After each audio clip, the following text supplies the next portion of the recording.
Isaiah Chapter 1.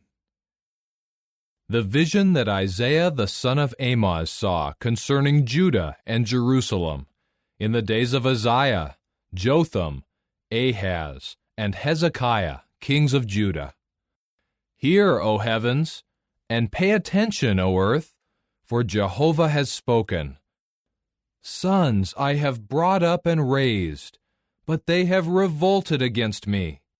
A bull well knows its buyer, and a donkey the manger of its owner. But Israel does not know me. My own people do not behave with understanding.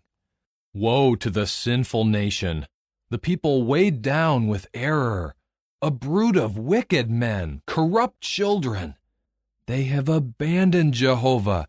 They have treated the Holy One of Israel with disrespect.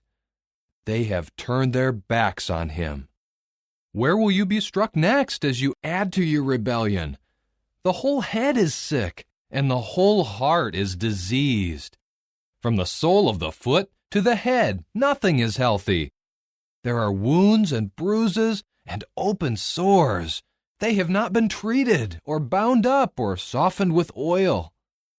Your land is desolate. Your cities are burned with fire. Foreigners devour your land right in front of you. It is like a wasteland overthrown by foreigners. The daughter of Zion has been left like a shelter in a vineyard, like a hut in a cucumber field, like a city under siege. Unless Jehovah of armies had left us a few survivors, we should have become just like Sodom, and we should have resembled Gomorrah. Hear the word of Jehovah, you dictators of Sodom. Pay attention to the law of our God, you people of Gomorrah. Of what benefit to me are your many sacrifices, says Jehovah? I have had enough of your burnt offerings of rams and the fat of well-fed animals, and I have no delight in the blood of young bulls and lambs and goats. When you come to appear before me, who has required this from you, this trampling of my courtyards? Stop bringing in any more worthless grain offerings. Your incense is detestable to me. New moons, Sabbaths, the calling of conventions. I cannot put up with the use of magical power along with your solemn assembly. I have hated your new moons and your festivals. They have become a burden to me. I am tired of bearing them. And when you spread out your palms, I hide my eyes from you. Although you offer many prayers, I am not listening. Your hands are filled with blood. Wash yourselves. Make yourselves clean. Remove your evil deeds from my sight. Stop doing bad. Learn to do good. Seek justice. Correct the oppressor. Defend the rights of the fatherless child, and plead the cause of the widow. Come now, and let us set matters straight between us, says Jehovah. Though your sins are like scarlet, they will be made as white as snow. Though they are as red as crimson cloth, they will become like wool. If you show willingness and listen, you will eat the good things of the land. But if you refuse and rebel, you will be devoured by the sword, for the mouth of Jehovah has spoken it. How the faithful city has become a prostitute. She was full of justice. Righteousness used to lodge in her, but now murderers. Your silver has become dross, and your beer is diluted with water. Your princes are stubborn and partners with thieves. Every one of them loves a bribe and chases after gifts. They do not grant justice to the fatherless, and the legal case of the widow never reaches them. Therefore, the true Lord Jehovah of armies, the powerful one of Israel, declares, I will rid myself of my adversaries, and I will take revenge on my enemies. I will turn my hand against you. I will smelt away your dross as with lye, and I will remove all your impurities. I will restore your judges as in the beginning, and your advisers as at the start. After this, you will be called City of Righteousness, Faithful Town. With justice, Zion will be redeemed, and her people who return with righteousness. The rebels and the sinners will be broken together, and those leaving Jehovah will come to their finish. For they will be ashamed of the mighty trees that you desired, and you will be disgraced because of the gardens that you chose. For you will become like a big tree with withering leaves, and like a garden without water. The strong man will become tow, and his work a spark.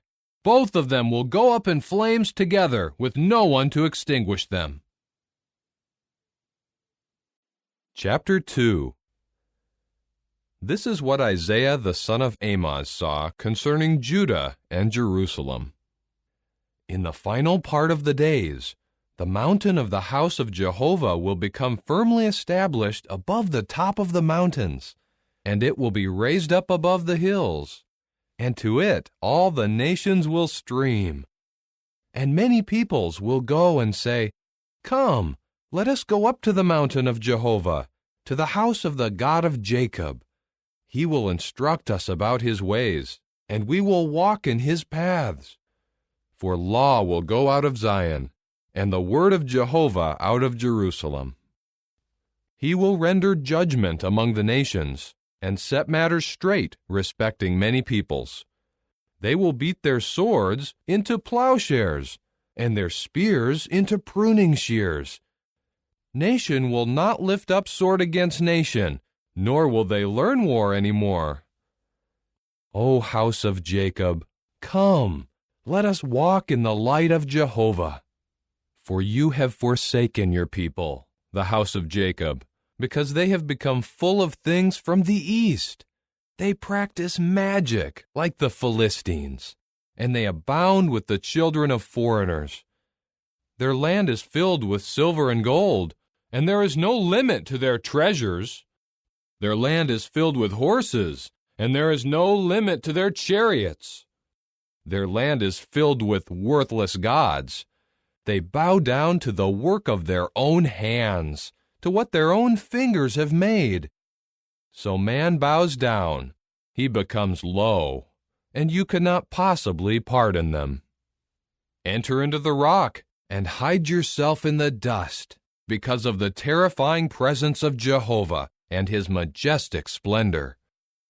The haughty eyes of man will be brought low, and the arrogance of men will bow down. Jehovah alone will be exalted in that day, for it is the day belonging to Jehovah of armies. It is coming upon everyone who is haughty and lofty, upon everyone, whether exalted or lowly. Upon all the cedars of Lebanon that are lofty and exalted, and upon all the oaks of Bashan, upon all the lofty mountains, and upon all the high hills, upon every high tower and every fortified wall, upon all the ships of Tarshish, and upon all desirable boats. Man's haughtiness will be brought down, and the arrogance of men will bow low. Jehovah alone will be exalted in that day. The worthless gods will completely disappear. And people will enter into the caves of the rocks and into the holes in the ground, because of the terrifying presence of Jehovah and his majestic splendor, when he arises to make the earth tremble in terror. In that day men will take their worthless gods of silver and of gold that they had made for themselves to bow down to, and throw them away to the shrew mice and to the bats, in order to enter into the holes in the rocks and into the clefts of the crags, because of the terrifying presence of Jehovah and his majestic splendor, when he arises to make the earth tremble in terror. For your own sakes, quit trusting in mere man, who is only the breath in his nostrils. Why should he be taken into account? Chapter 3. For look, The true Lord Jehovah of armies is removing from Jerusalem and Judah every kind of support and supply, all support of bread and water, mighty man and warrior, judge and prophet, diviner and elder, chief of 50, dignitary and adviser, the expert magician and the skilled charmer. I will make boys their princes, and the unstable will rule over them. The people will oppress one another, each one his fellow man. The boy will assault the old man, and the lightly esteemed one will defy the respected one. Each one will take hold of his brother in his father's house, and say, "You have a cloak, you be our commander. Take charge of this overthrown pile of ruins." But he will protest in that day, "I will not be your wound dresser. I have no food or clothing in my house. Do not make me commander over the people." For Jerusalem has stumbled, and Judah has fallen, because in word and deed they are against Jehovah. They behave defiantly in his glorious presence. The expression of their faces testifies against them, and they proclaim their sin like Sodom. They do not try to hide it. Woe to them, for they are bringing disaster on themselves. Tell the righteous that it will go well for them. They will be rewarded for what they do. Woe to the wicked one. Disaster will befall him, for what his hands have done will be done to him. As for my people, their taskmasters are abusive, and women rule over them. My people, your leaders are causing you to wander, and they confuse the direction of your paths. Jehovah is taking his position to accuse. He is standing up to pass sentence on peoples. Jehovah will enter into judgment with the elders and princes of his people. You have burned down the vineyard, and what you have stolen from the poor is in your houses. How dare you crush my people and grind the faces of the poor in the dirt, declares the sovereign Lord Jehovah of armies.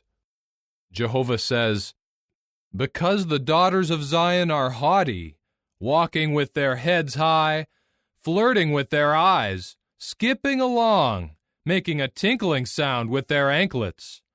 Jehovah will also strike the head of the daughters of Zion with scabs, and Jehovah will make their forehead bare. In that day Jehovah will take away the beauty of their bangles, the headbands, and the crescent-shaped ornaments, the earrings, the bracelets, and the veils, the headdresses, the ankle chains, and the breastbands, the perfume receptacles, and the charms, the finger rings, and the nose rings, the ceremonial robes, the overtunics, the cloaks, and the purses, the hand mirrors, and the linen garments, the turbans, and the veils. Instead of balsam oil, there will be a rotten smell. Instead of a belt, a rope. Instead of a beautiful hairstyle, baldness. Instead of a rich garment, a garment of sackcloth, and a brand mark instead of beauty. By the sword your men will fall, and your mighty men in battle. Her entrances will mourn and grieve, and she will sit on the ground desolate. Chapter 4. And 7 women will grab hold of one man in that day, saying, we will eat our own bread and wear our own clothing. Only let us be called by your name to take away our disgrace. In that day, what Jehovah makes sprout will be splendid and glorious, and the fruitage of the land will be the pride and beauty of the survivors of Israel. Whoever remains in Zion and is left over in Jerusalem will be called holy, all of those in Jerusalem written down for life. When Jehovah washes away the filth of the daughters of Zion and rinses away the bloodshed of Jerusalem from her midst, by the spirit of judgment and by a spirit of burning, Jehovah will also create over the whole site of Mount Zion and over the place of her conventions a cloud and smoke by day, and a bright flaming fire by night. For over all the glory there will be a shelter, and there will be a booth for shade by day from the heat, and for refuge and protection from storms and the rain. Chapter 5. Let me sing, please, to my beloved, a song about my loved one and his vineyard. My beloved had a vineyard on a fruitful hillside. He dug it up and rid it of stones. He planted it with a choice red vine, built a tower in the middle of it, and hewed out a winepress in it. Then he kept hoping for it to produce grapes, but it produced only wild grapes. And now, you inhabitants of Jerusalem and men of Judah, please judge between me and my vineyard. What more could I have done for my vineyard that I have not already done? Why, when I hoped for grapes, did it produce only wild grapes? Now, please, let me tell you what I will do to my vineyard. I will remove its hedge, and it will be burned down. I will break down its stone wall, and it will be trampled on. I will make it a wasteland. It will not be pruned or hoed. It will be overgrown with thorn bushes and weeds, and I will command the clouds not to send any rain on it. For the vineyard of Jehovah of armies is the house of Israel. The men of Judah are the plantation he was fond of. He kept hoping for justice, but look, there was injustice. For righteousness, but look, a cry of distress. Woe to those who join one house to another house, and who annex one field to another field until there is no more room, and you live by yourselves on the land. Jehovah of armies has sworn in my ears that many houses, though great and beautiful, will become an object of horror, without an inhabitant. For 10 acres of vineyard will produce but 1 bath measure, and a homer measure of seed will produce only an ephah. Woe to those who get up early in the morning to drink alcohol, who linger late into the evening darkness until wine inflames them. They have harp and stringed instrument, tambourine, flute, and wine at their feasts, but they do not consider the activity of Jehovah, and they do not see the work of his hands. So my people will go into exile for lack of knowledge. Their glorious men will go hungry, and all their people will be parched with thirst. So the grave has enlarged itself, and has opened its mouth wide without limit, and her splendor, her noisy multitudes, and her revelers will certainly go down into it. And man will bow down, man will be brought low, and the eyes of the haughty will be brought low. Jehovah of armies will be exalted by his judgment. The true God, the Holy One, will sanctify himself through righteousness. And the lambs will graze as in their pasture. Foreign residents will feed on the desolate places of well-fed animals. Woe to those who drag along their guilt with ropes of deception, and their sin with wagon cords. Those who say, "Let him speed up his work. Let it come quickly that we may see it. Let the purpose of the Holy One of Israel take place, that we may know it." Woe to those who say that good is bad, and bad is good. Those who substitute darkness for light, and light for darkness. Those who put bitter for sweet, and sweet for bitter. Woe to those wise in their own eyes, and discreet in their own sight. Woe to those who are mighty in drinking wine, and to the men who are masters at mixing alcoholic drinks, those who acquit the wicked for a bribe, and who deny justice to the righteous. Therefore, just as the tongue of fire consumes the stubble, and dry grass shrivels in the flames, their very roots will rot, and their blossoms will scatter like powder. because they rejected the law of Jehovah of armies and disrespected the word of the Holy One of Israel. That is why the anger of Jehovah burns against his people, and he will stretch out his hand against them and strike them. The mountains will quake, and their corpses will be like refuse in the streets. In view of all this, his anger has not turned back, but his hand is still stretched out to strike. He has raised up a signal to a distant nation. He has whistled for them to come from the ends of the earth. And look, they are coming very swiftly. None among them are tired or stumbling. No one is drowsy or sleeps. The belt around their waist is not loosened, nor are their sandal laces broken. All their arrows are sharp, and all their bows are bent. The hooves of their horses are like flint, and their wheels like a storm wind. Their roaring is like that of a lion. They roar like young lions. They will growl and seize the prey and carry it off with no one to rescue it. In that day they will growl over it like the growling of the sea. Anyone who gazes at the land will see distressing darkness. Even the light has grown dark because of the clouds. Chapter 6. In the year that King Uzziah died, I saw Jehovah sitting on a lofty and elevated throne, and the skirts of his robe filled the temple. Seraphs were standing above him. Each had 6 wings. Each covered his face with 2, and covered his feet with 2, and each of them would fly about with 2. And one called to the other, Holy, holy, holy is Jehovah of armies. The whole earth is filled with his glory. And the pivots of the thresholds quivered at the sound of the shouting, and the house was filled with smoke. Then I said, Woe to me! I am as good as dead, for I am a man of unclean lips, and I live among a people of unclean lips. For my eyes have seen the King, Jehovah of armies himself.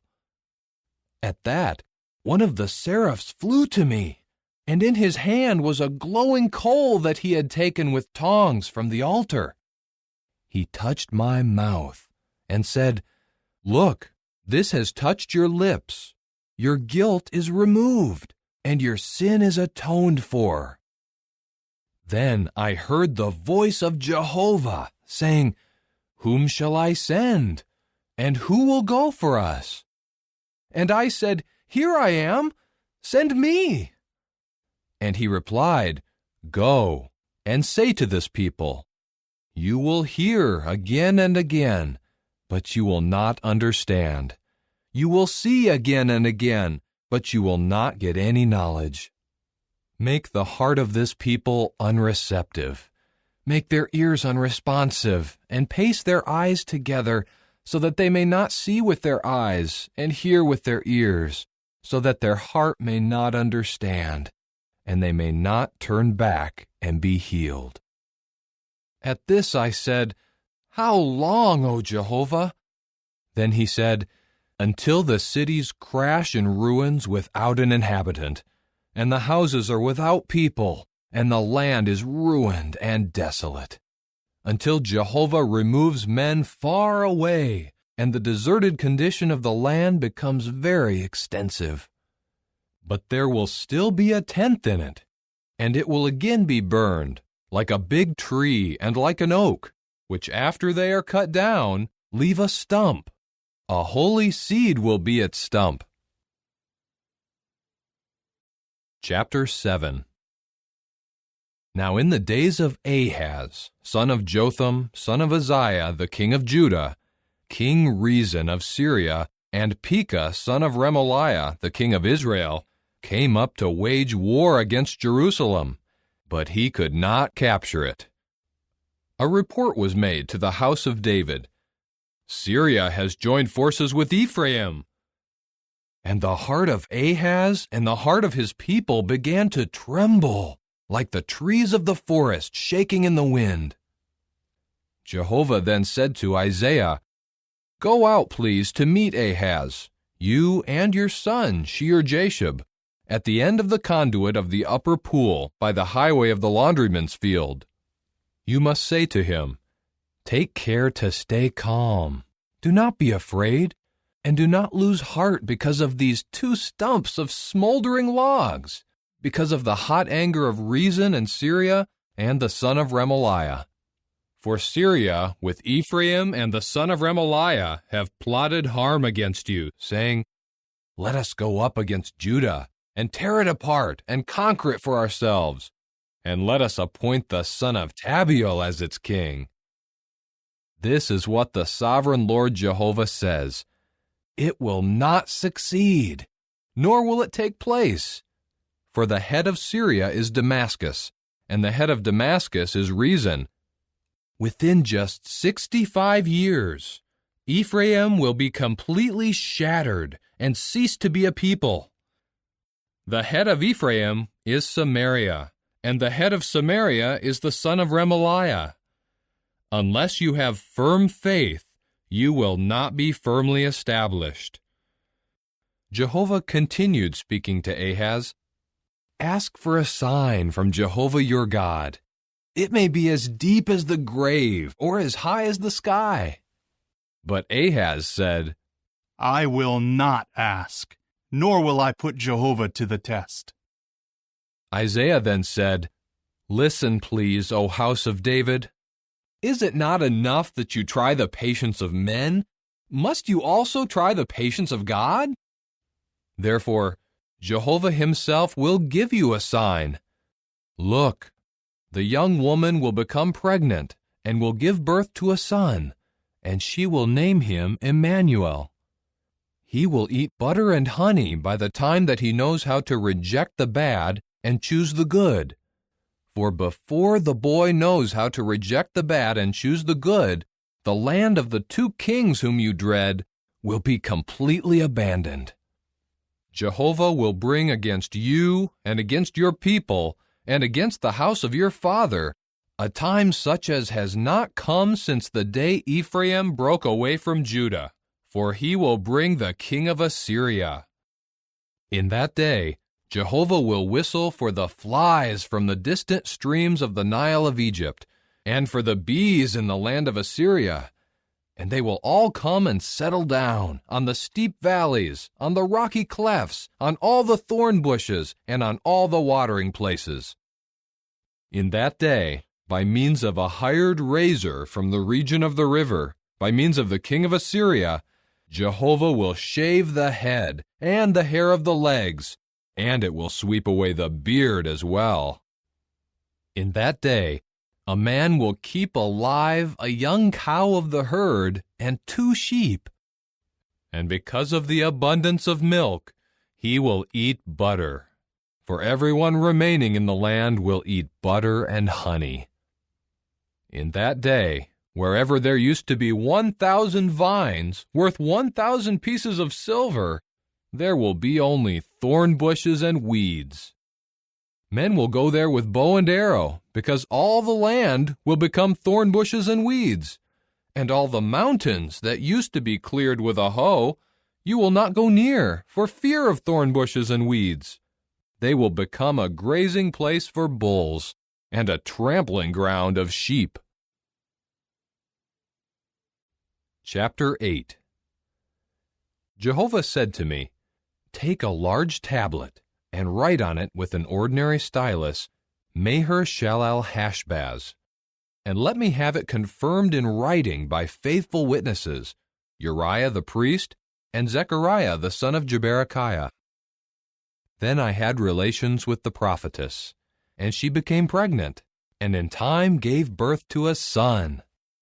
Jehovah then said to me, "Name him Maher-Shalal-Hash-Baz, for before the boy knows how to call out, 'My father' and 'my mother,' the resources of Damascus and the spoil of Samaria will be carried away before the king of Assyria."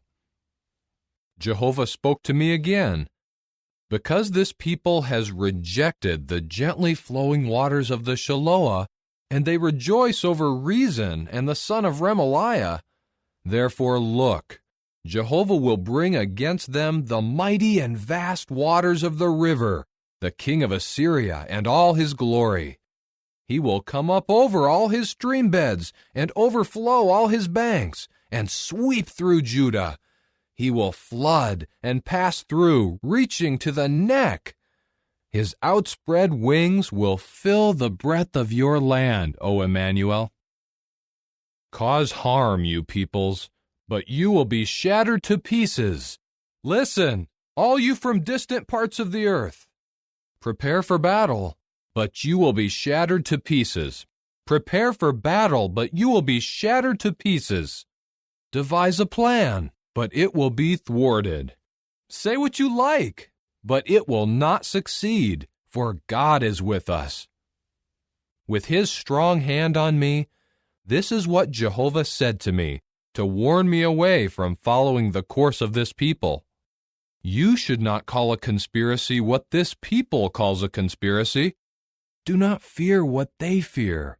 Do not tremble at it.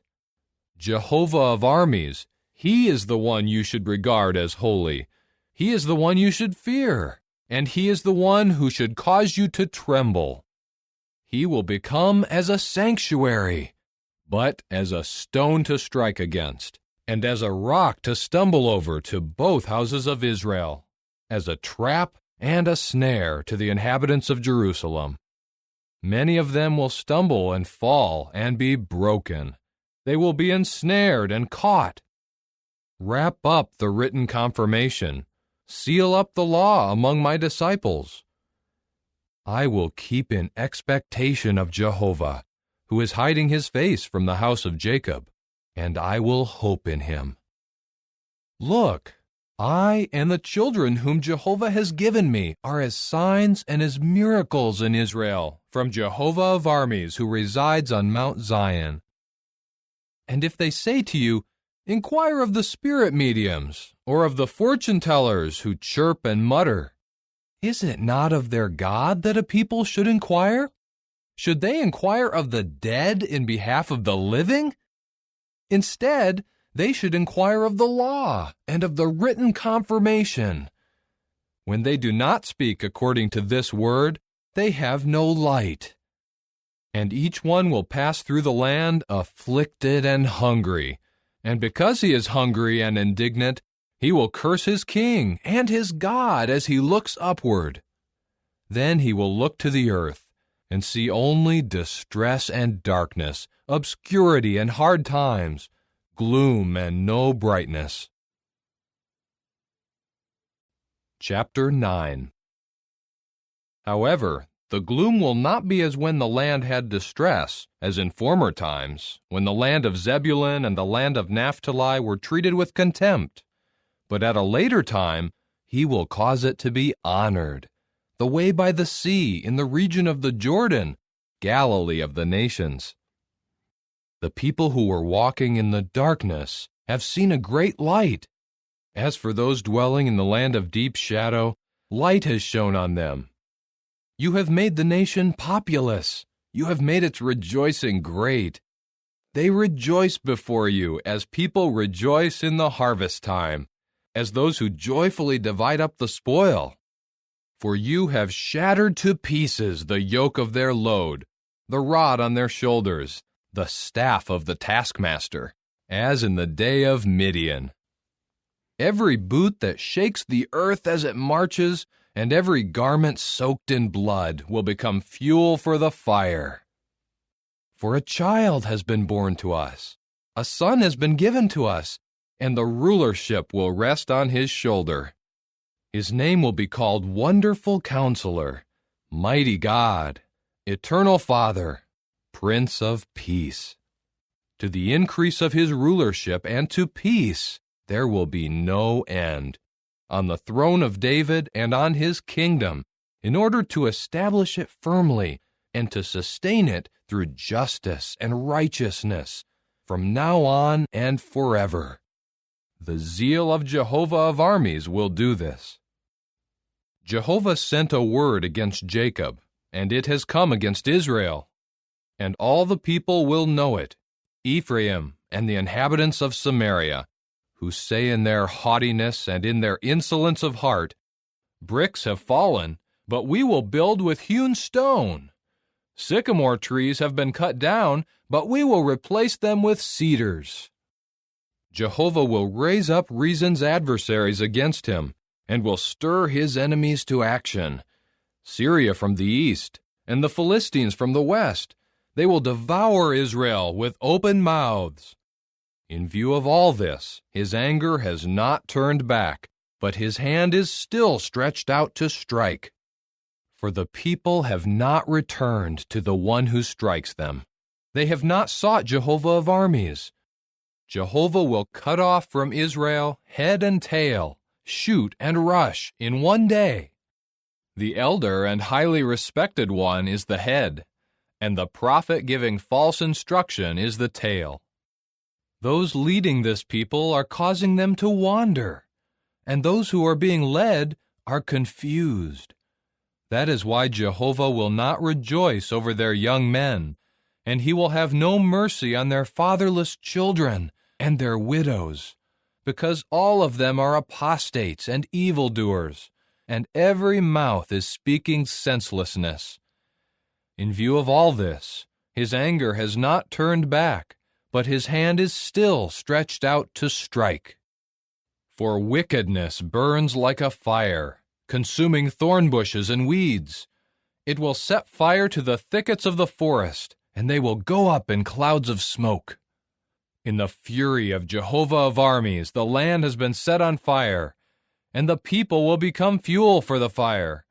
No one will spare even his brother.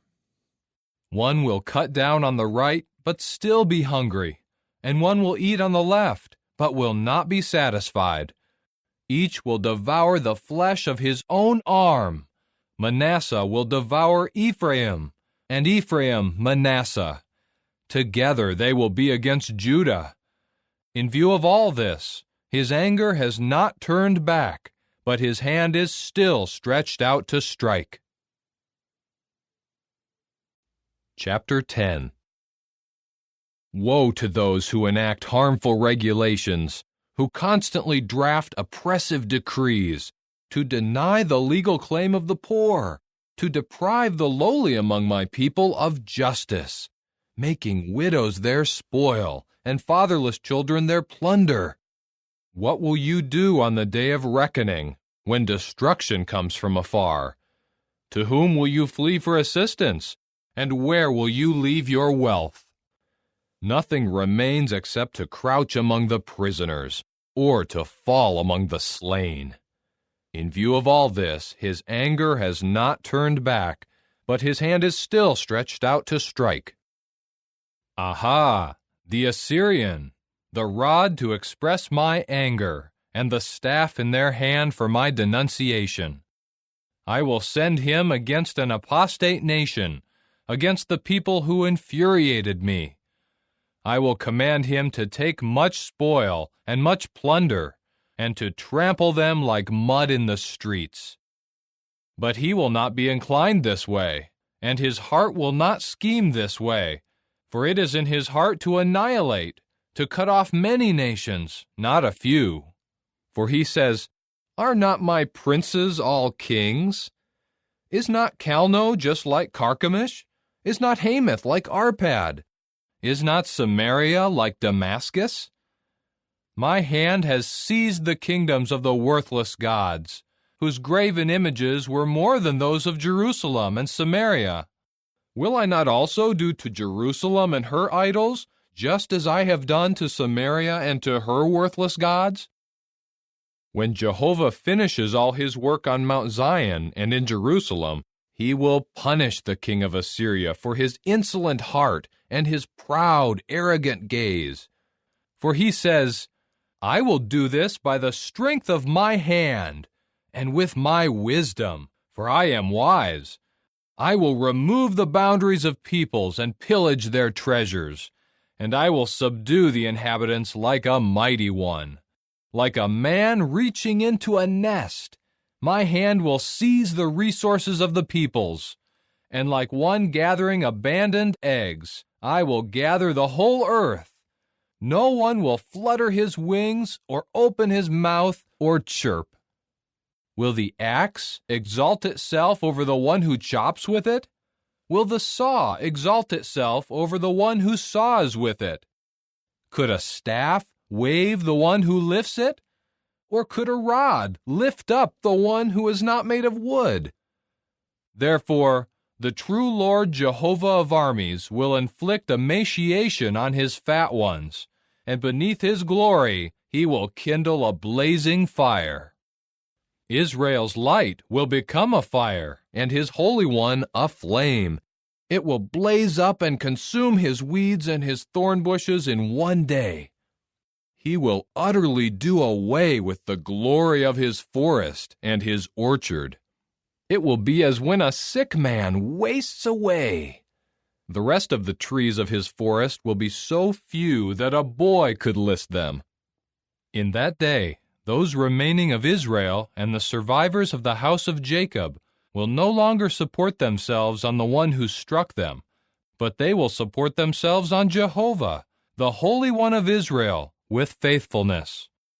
Only a remnant will return, the remnant of Jacob, to the mighty God.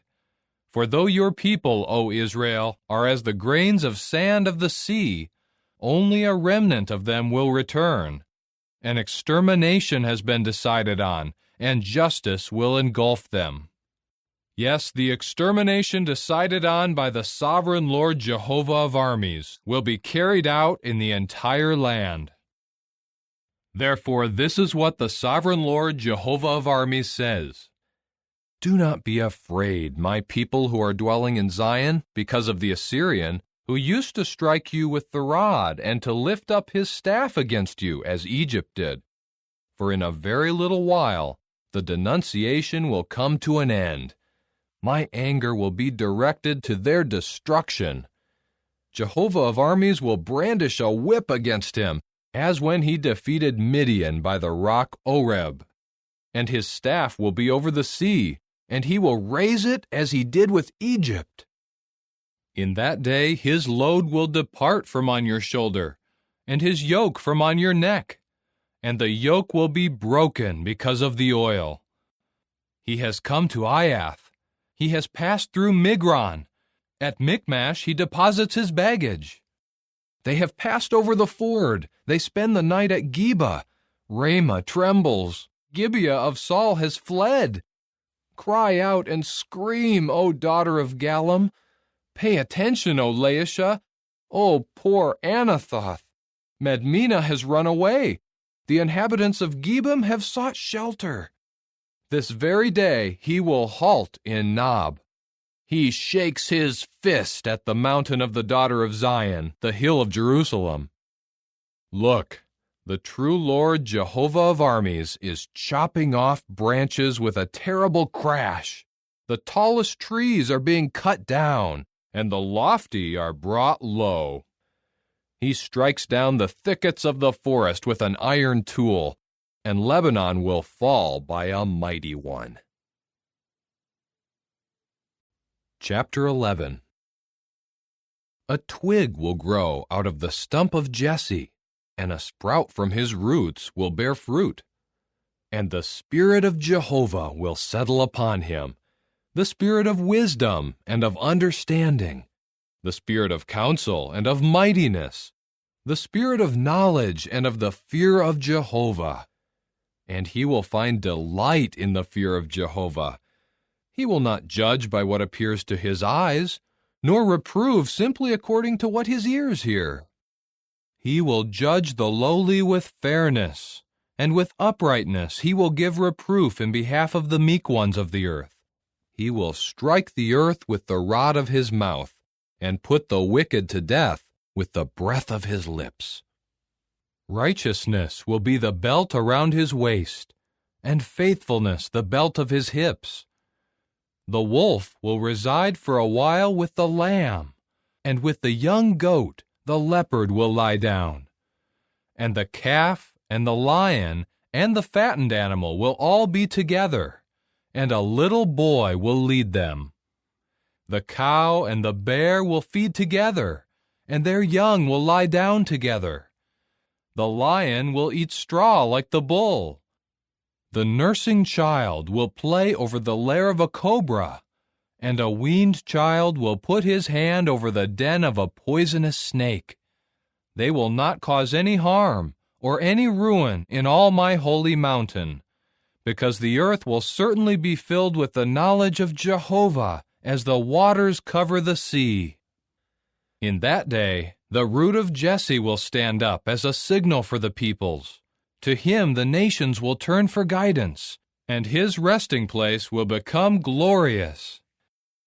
In that day, Jehovah will again offer his hand a second time to reclaim the remnant of his people who are left from Assyria, from Egypt, from Pathros, from Cush, from Elam, from Shinar, from Hamath, and from the islands of the sea.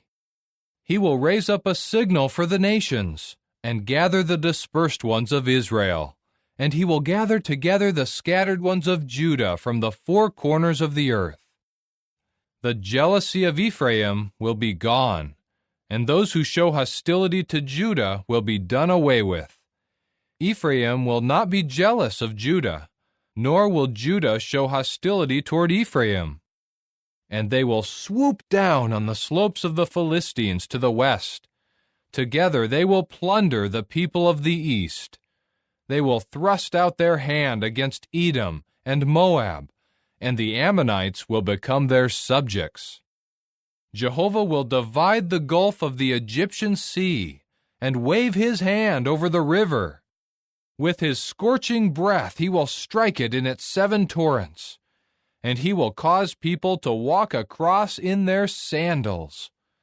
And there will be a highway out of Assyria for the remnant of his people who are left, as there was for Israel in the day he came out of the land of Egypt. Chapter 12. In that day you will certainly say, I thank you, O Jehovah, for although you were angry with me, your anger gradually subsided, and you comforted me. Look, God is my salvation. I will trust and feel no dread, for God Jehovah is my strength and my might, and he has become my salvation. With rejoicing you will draw water from the springs of salvation. And in that day you will say, Give thanks to Jehovah. Call on his name. Make his deeds known among the peoples. Declare that his name is exalted. Sing praises to Jehovah, for he has done magnificent things. Let this be made known in all the earth. Cry out and shout for joy, you inhabitant of Zion, for great in your midst is the Holy One of Israel. Chapter 13. A pronouncement against Babylon that Isaiah the son of Amoz saw in vision. Raise up a signal on a mountain of bare rocks. Call out to them. Wave your hand so that they may come into the entrances of the nobles. I have issued the command to those whom I have appointed. I have summoned my warriors to express my anger, my proudly exultant ones. Listen, a crowd in the mountains. It sounds like a numerous people. Listen, the uproar of kingdoms, of nations gathered together. Jehovah of armies is mustering the army for war. They are coming from a distant land, from the extremity of the heavens, Jehovah and the weapons of his wrath, to bring ruin to all the earth. Wail, for the day of Jehovah is near. It will come as a destruction from the Almighty. That is why all hands will go limp, and every man's heart will melt with fear. The people are panic-stricken. They are seized with convulsions and pain, like a woman in labor. They look at one another in horror, with faces inflamed by anguish. Look, the day of Jehovah is coming, cruel both with fury and with burning anger, to make the land an object of horror, and to annihilate the land's sinners from it. For the stars of the heavens and their constellations will not give off their light. The sun will be dark when it rises, and the moon will not shed its light. I will call the inhabited earth to account for its badness, and the wicked for their error. I will put an end to the pride of the presumptuous, and I will humble the haughtiness of tyrants.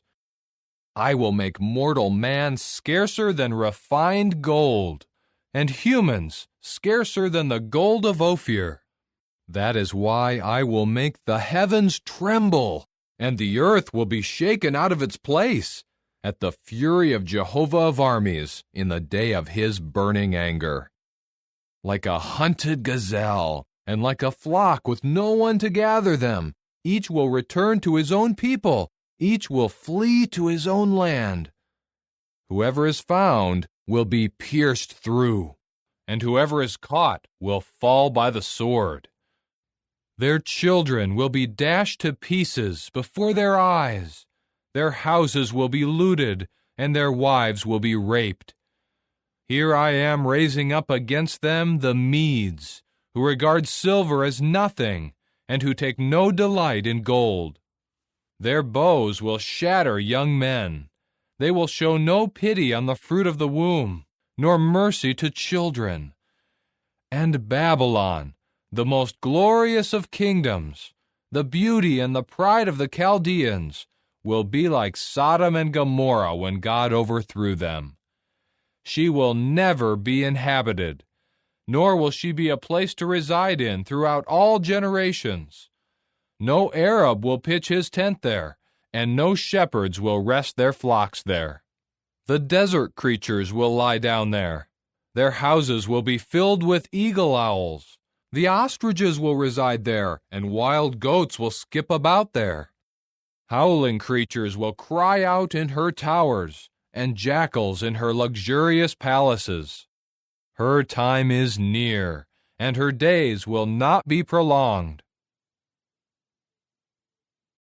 Chapter 14.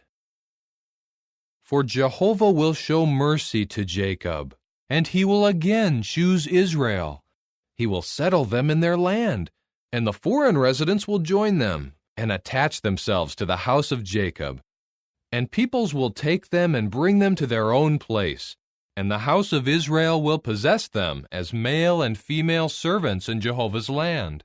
And they will be the captors of those who held them captive, and they will have in subjection those who were forcing them to work. In the day when Jehovah gives you rest from your pain and from your turmoil and from the hard slavery imposed on you, you will recite this proverb against the king of Babylon. How the one forcing others to work has met his end. How the oppression has ended. Jehovah has broken the rod of the wicked, the staff of the rulers. The one furiously striking peoples with unceasing blows. The one angrily subduing nations with relentless persecution. The whole earth now rests, free of disturbance. People cry out for joy. Even the juniper trees rejoice over you, along with the cedars of Lebanon. They say, "Ever since you have fallen, no woodcutter comes up against us." Even the grave underneath is stirred up to meet you when you come. Because of you, it awakens those powerless in death, all the oppressive leaders of the earth. It makes all the kings of the nations rise from their thrones. All of them speak up and say to you, "Have you also become weak like us? Have you become like us?" Down to the grave your pride has been brought, the sound of your stringed instruments. Maggots are spread beneath you as a bed, and worms are your covering. How you have fallen from heaven, O shining one, son of the dawn! How you have been cut down to the earth, you who vanquished nations! You said in your heart, "I will ascend to the heavens. Above the stars of God I will lift up my throne, and I will sit down on the mountain of meeting in the remotest parts of the north. I will go up above the tops of the clouds. I will make myself resemble the Most High. Instead, you will be brought down to the grave, to the remotest parts of the pit. Those seeing you will stare at you. They will closely examine you, saying, "Is this the man who was shaking the earth, who made kingdoms tremble, who made the inhabited earth like the wilderness, and overthrew its cities, who refused to let his prisoners go home?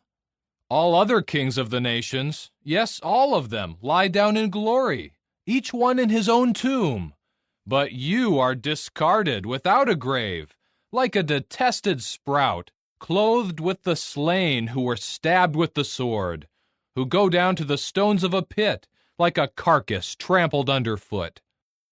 You will not join them in a grave, for you destroyed your own land, you killed your own people. The offspring of evildoers will never again be named. Prepare a slaughtering block for his sons, because of the guilt of their forefathers, so that they will not rise up and take over the earth and fill the land with their cities. I will rise up against them, declares Jehovah of armies, and I will wipe out from Babylon name and remnant and descendants and posterity, declares Jehovah. And I will make her a possession of porcupines and a region of marshes, and I will sweep her with the broom of annihilation, declares Jehovah of armies. Jehovah of armies has sworn, just as I have intended, so it will occur. And just as I have decided, that is what will come true. I will crush the Assyrian in my land, and I will trample him on my mountains. His yoke will be removed from them, and his load will be removed from their shoulder. This is what has been decided against all the earth, and this is the hand that is stretched out against all the nations. For Jehovah of armies has decided, and who can thwart it? His hand is stretched out, and who can turn it back?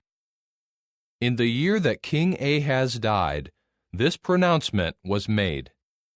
Do not rejoice, Philistia, any of you, just because the staff of the one striking you has been broken. For from the root of the serpent will come a poisonous snake, and its offspring will be a flying, fiery snake. While the firstborn of the lowly feed, and the poor lie down in security, I will put your root to death with famine, and what is left of you will be killed. Wail, O gate! Cry out, O city! All of you will lose heart, O Philistia, for a smoke is coming from the north, and there are no stragglers in his ranks. How should they answer the messengers of the nation? That Jehovah has laid the foundation of Zion, and that the lowly ones of his people will take refuge in her. Chapter 15. A pronouncement against Moab. Because it has been devastated in a night, Ar of Moab has been silenced. Because it has been devastated in a night, Kir of Moab has been silenced. He has gone up to the house and to Dibon, to the high places to weep. Moab wails over Nebo and over Medeba. Every head is shaved bald. Every beard is clipped. In its streets they have put on sackcloth. On their roofs and in their public squares they all wail. They go down weeping. Heshbon and Elealeh cry out. Their voice is heard as far as Jahaz. That is why the armed men of Moab keep shouting. He is trembling. My heart cries out over Moab. Its fugitives have fled as far as Zoar and Eglath-Shalishah. On the ascent of Luhith they weep as they go up. On the way to Horonaim they cry out over the catastrophe. For the waters of Nimrim are desolate. The green grass has dried up. The grass is gone, and nothing green is left. That is why they are carrying away what is left of their stores and their riches. They are crossing the valley of poplars. For the outcry echoes throughout the territory of Moab. The wailing reaches to Eglaim. The wailing reaches to Beer Elam. for the waters of Dimon are full of blood. And I have more in store for Dimon, a lion for those of Moab who escape, and for those remaining in the land. Chapter 16. Send a ram to the ruler of the land, from Selah through the wilderness to the mountain of the daughter of Zion. Like a bird chased away from its nest, so the daughters of Moab will be at the fords of Arnon. Offer counsel, carry out the decision. Make your shadow at high noon like the night. Conceal the dispersed and do not betray those fleeing. May my dispersed ones reside in you, O Moab. Become a place of concealment to them because of the destroyer. The oppressor will reach his end. The destruction will come to an end, and those trampling others down will perish from the earth. Then a throne will be firmly established in loyal love. The one who sits on it in the tent of David will be faithful. He will judge fairly and will swiftly execute righteousness. We have heard about the pride of Moab. He is very proud, his haughtiness and his pride and his fury, but his empty talk will come to nothing. So Moab will wail for Moab. They will all wail. Those who are stricken will moan for the raisin cakes of Kirhareseth. For the terraces of Heshbon have withered. The vine of Sibmah, the rulers of the nations have trampled its bright red branches. They had reached as far as Jazer. They had extended into the wilderness. Its shoots had spread out and gone as far as the sea. That is why I will weep over the vine of Sibmah, as I weep for Jazer. With my tears I will drench you, O Heshbon and Elealeh, because the shouting over your summer fruit and your harvest has ended.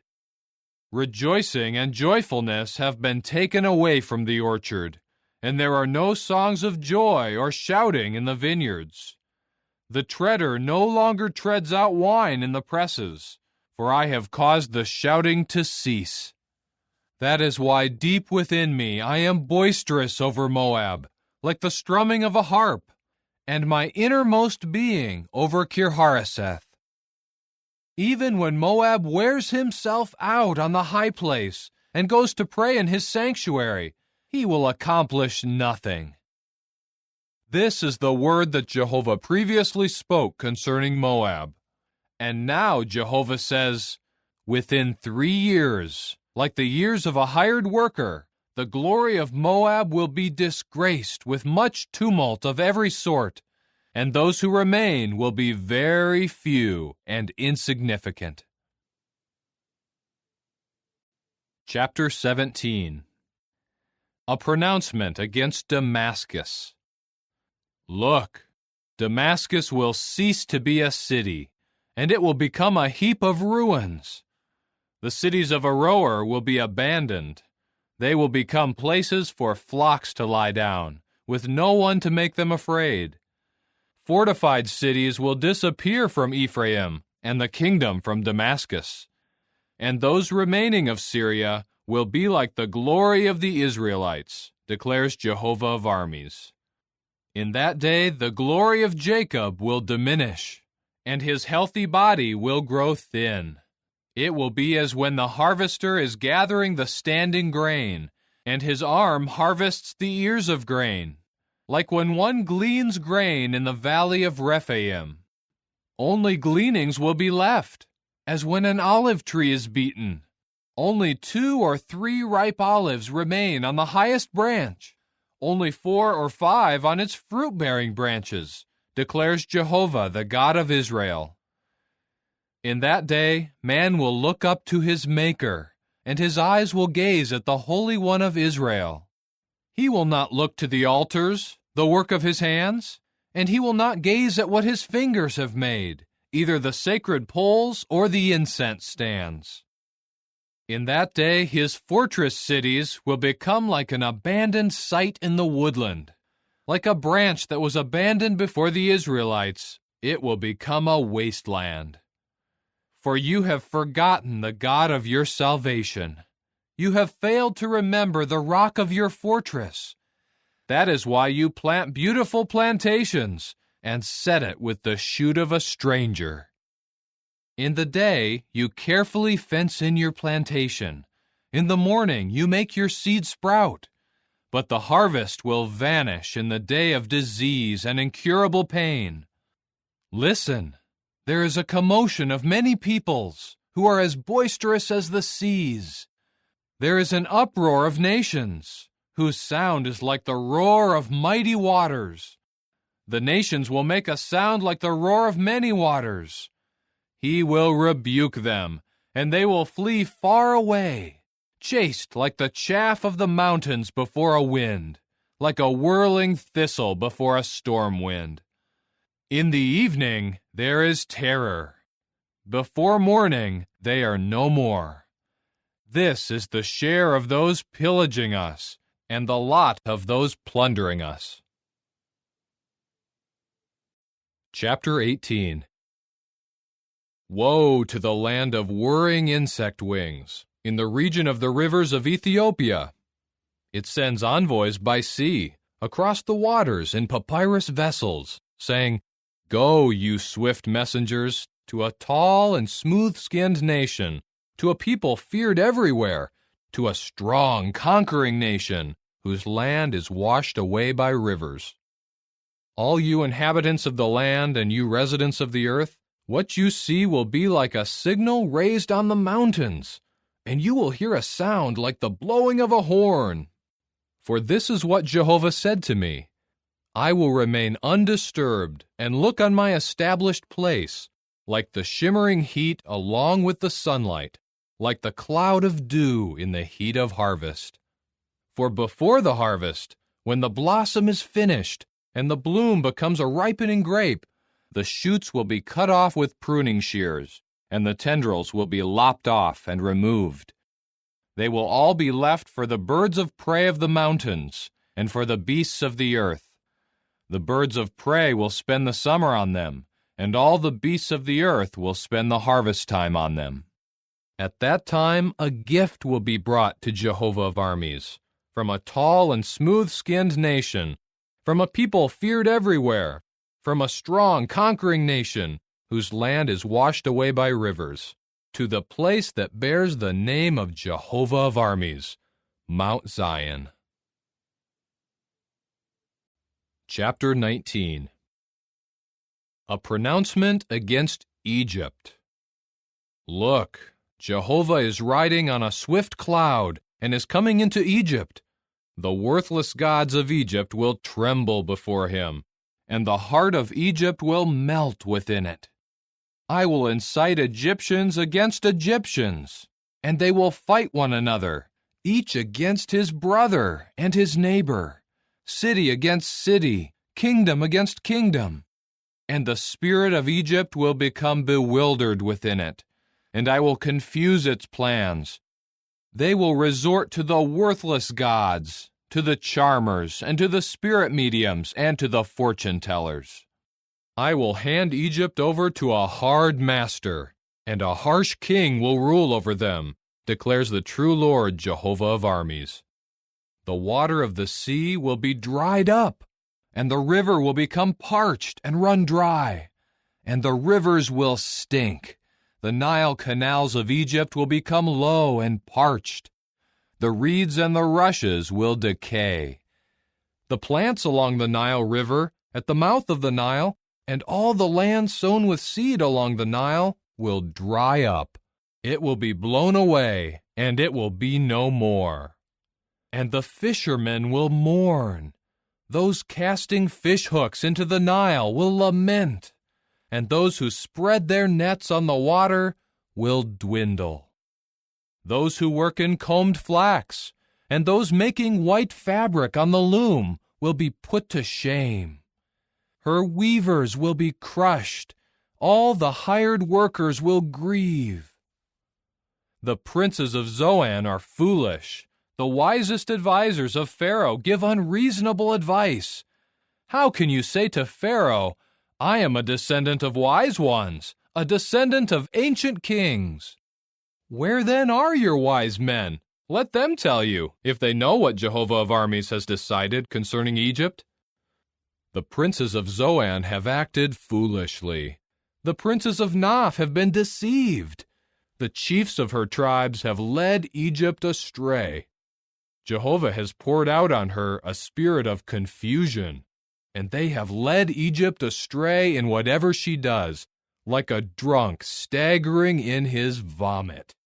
And Egypt will not have any work to do, whether for the head or the tail, the shoot or the rush. In that day, Egypt will become like women, trembling and terrified because of the threatening hand that Jehovah of armies raises against it. And the land of Judah will become a cause for terror to Egypt. They will feel dread at the mention of it, because of the decision that Jehovah of armies has made against them. In that day there will be 5 cities in the land of Egypt speaking the language of Canaan and swearing loyalty to Jehovah of armies. One city will be called the City of Tearing Down. In that day there will be an altar to Jehovah in the middle of the land of Egypt, and a pillar to Jehovah at its boundary. It will be for a sign and for a witness to Jehovah of armies in the land of Egypt. For they will cry out to Jehovah because of the oppressors, and he will send them a Savior, a grand one, who will save them. And Jehovah will become known to the Egyptians, and the Egyptians will know Jehovah in that day. And they will offer sacrifices and gifts, and make a vow to Jehovah, and pay it. Jehovah will strike Egypt, striking and healing it, and they will return to Jehovah, and he will respond to their entreaties and heal them. In that day there will be a highway out of Egypt to Assyria. Then Assyria will come into Egypt, and Egypt into Assyria. And Egypt will serve God together with Assyria. In that day Israel will be the third, along with Egypt and with Assyria, a blessing in the midst of the earth. For Jehovah of armies will have blessed it, saying, Blessed be my people, Egypt, and the work of my hands, Assyria, and my inheritance, Israel. Chapter 20. In the year that King Sargon of Assyria sent the Tartan to Ashdod, he fought against Ashdod and captured it.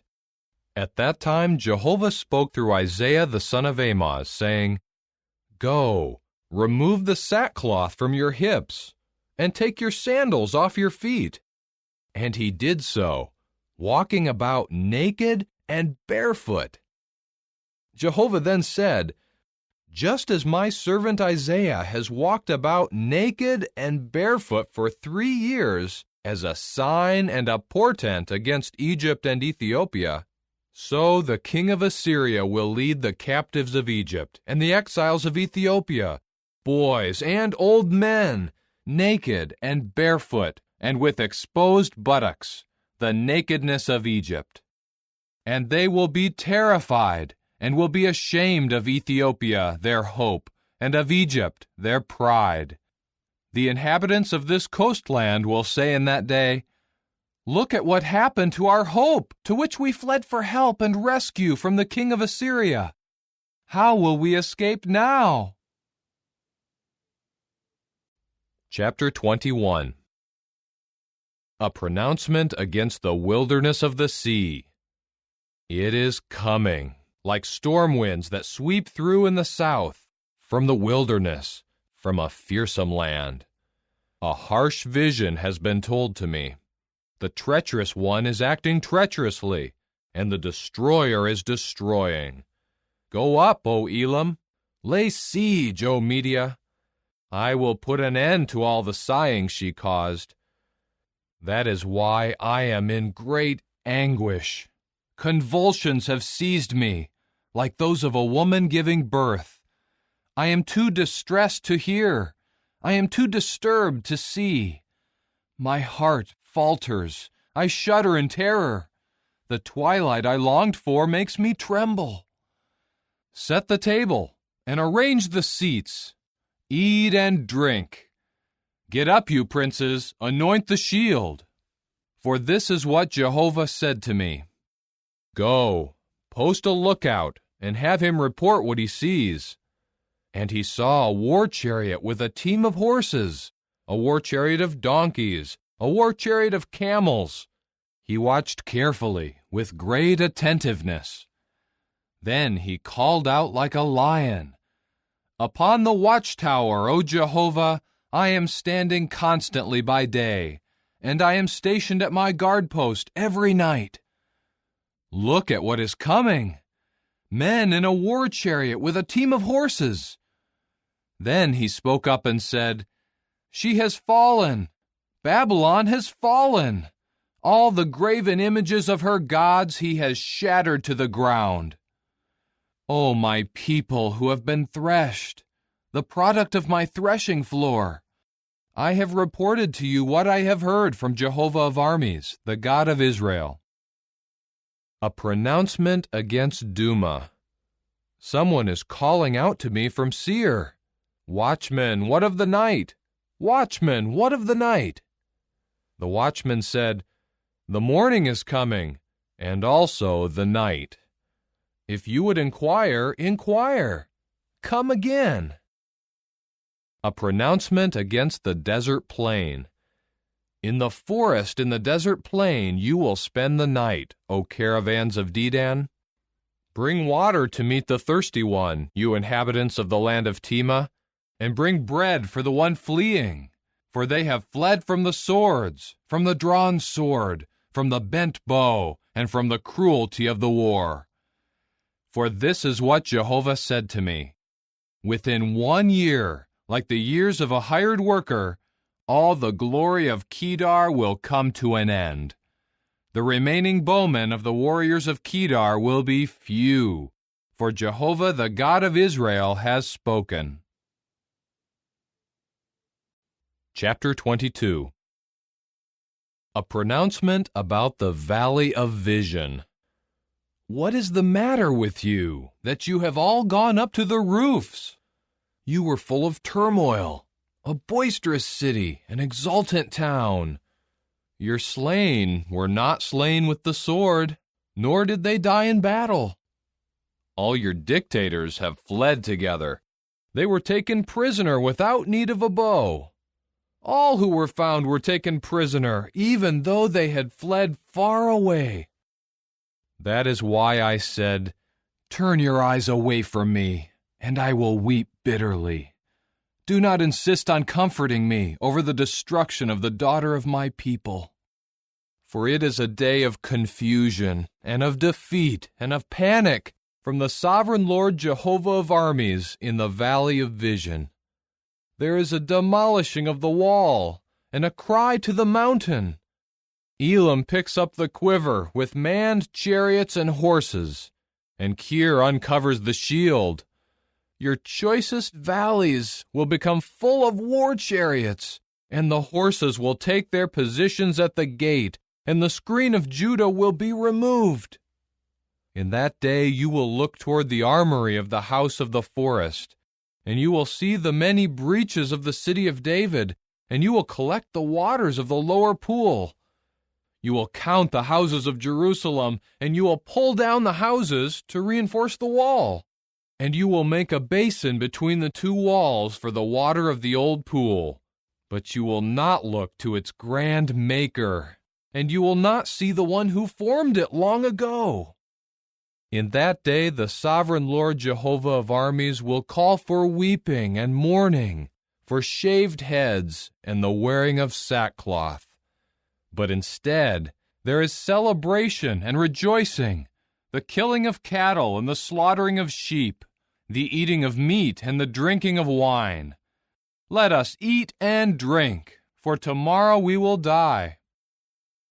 Then Jehovah of armies revealed himself in my ears. This error will not be atoned in your behalf until you people die, says the sovereign Lord Jehovah of armies. This is what the sovereign Lord Jehovah of armies says. Go into this steward, to Shebna, who is in charge of the house, and say, What is your interest here? And who is there of interest to you here, that you hewed out a burial place here for yourself? He is hewing out his burial place in a high place. He is cutting out a resting place for himself in a crag. Look, Jehovah will hurl you down violently, O man, and seize you forcibly. He will certainly wrap you up tightly and hurl you like a ball into a wide land. There you will die, and there your glorious chariots will be, a disgrace to your master's house. And I will depose you from your position and throw you out of your office.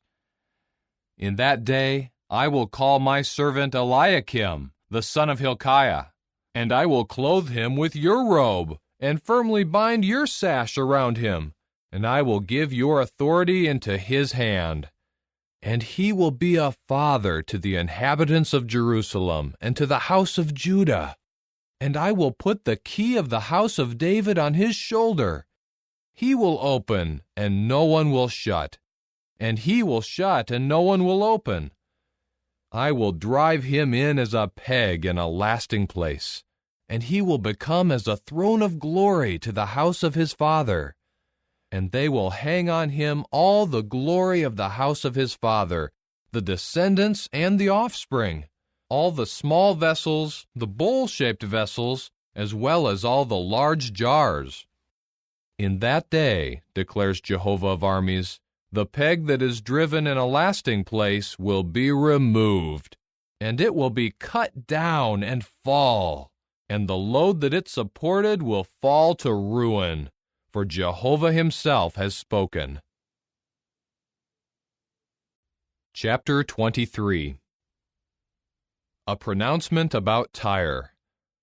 Wail, you ships of Tarshish, for the port has been destroyed. It cannot be entered. From the land of Kittim it has been revealed to them. Be silent, you inhabitants of the coastland.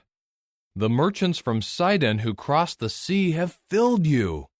Over many waters went the grain of Shihor, the harvest of the Nile, her revenue, bringing the profit of the nations. Be ashamed, O Sidon, you stronghold of the sea, because the sea has said, I have not had birth pains, and I have not given birth, nor have I brought up young men or raised young women. As when they heard the report about Egypt, people will be in anguish over the report about Tyre. Cross over to Tarshish. Wail, you inhabitants of the coastland. Is this your city that was exultant from long ago, from her early times? Her feet used to take her to distant lands to reside. Who has decided this against Tyre, the bestower of crowns, whose merchants were princes, whose tradesmen were honored in all the earth? Jehovah of armies himself has decided this, to profane her pride over all her beauty, to humiliate all those who were honored throughout the earth. Cross over your land like the Nile River, O daughter of Tarshish. There is no longer any shipyard. He has stretched his hand out over the sea. He has shaken kingdoms.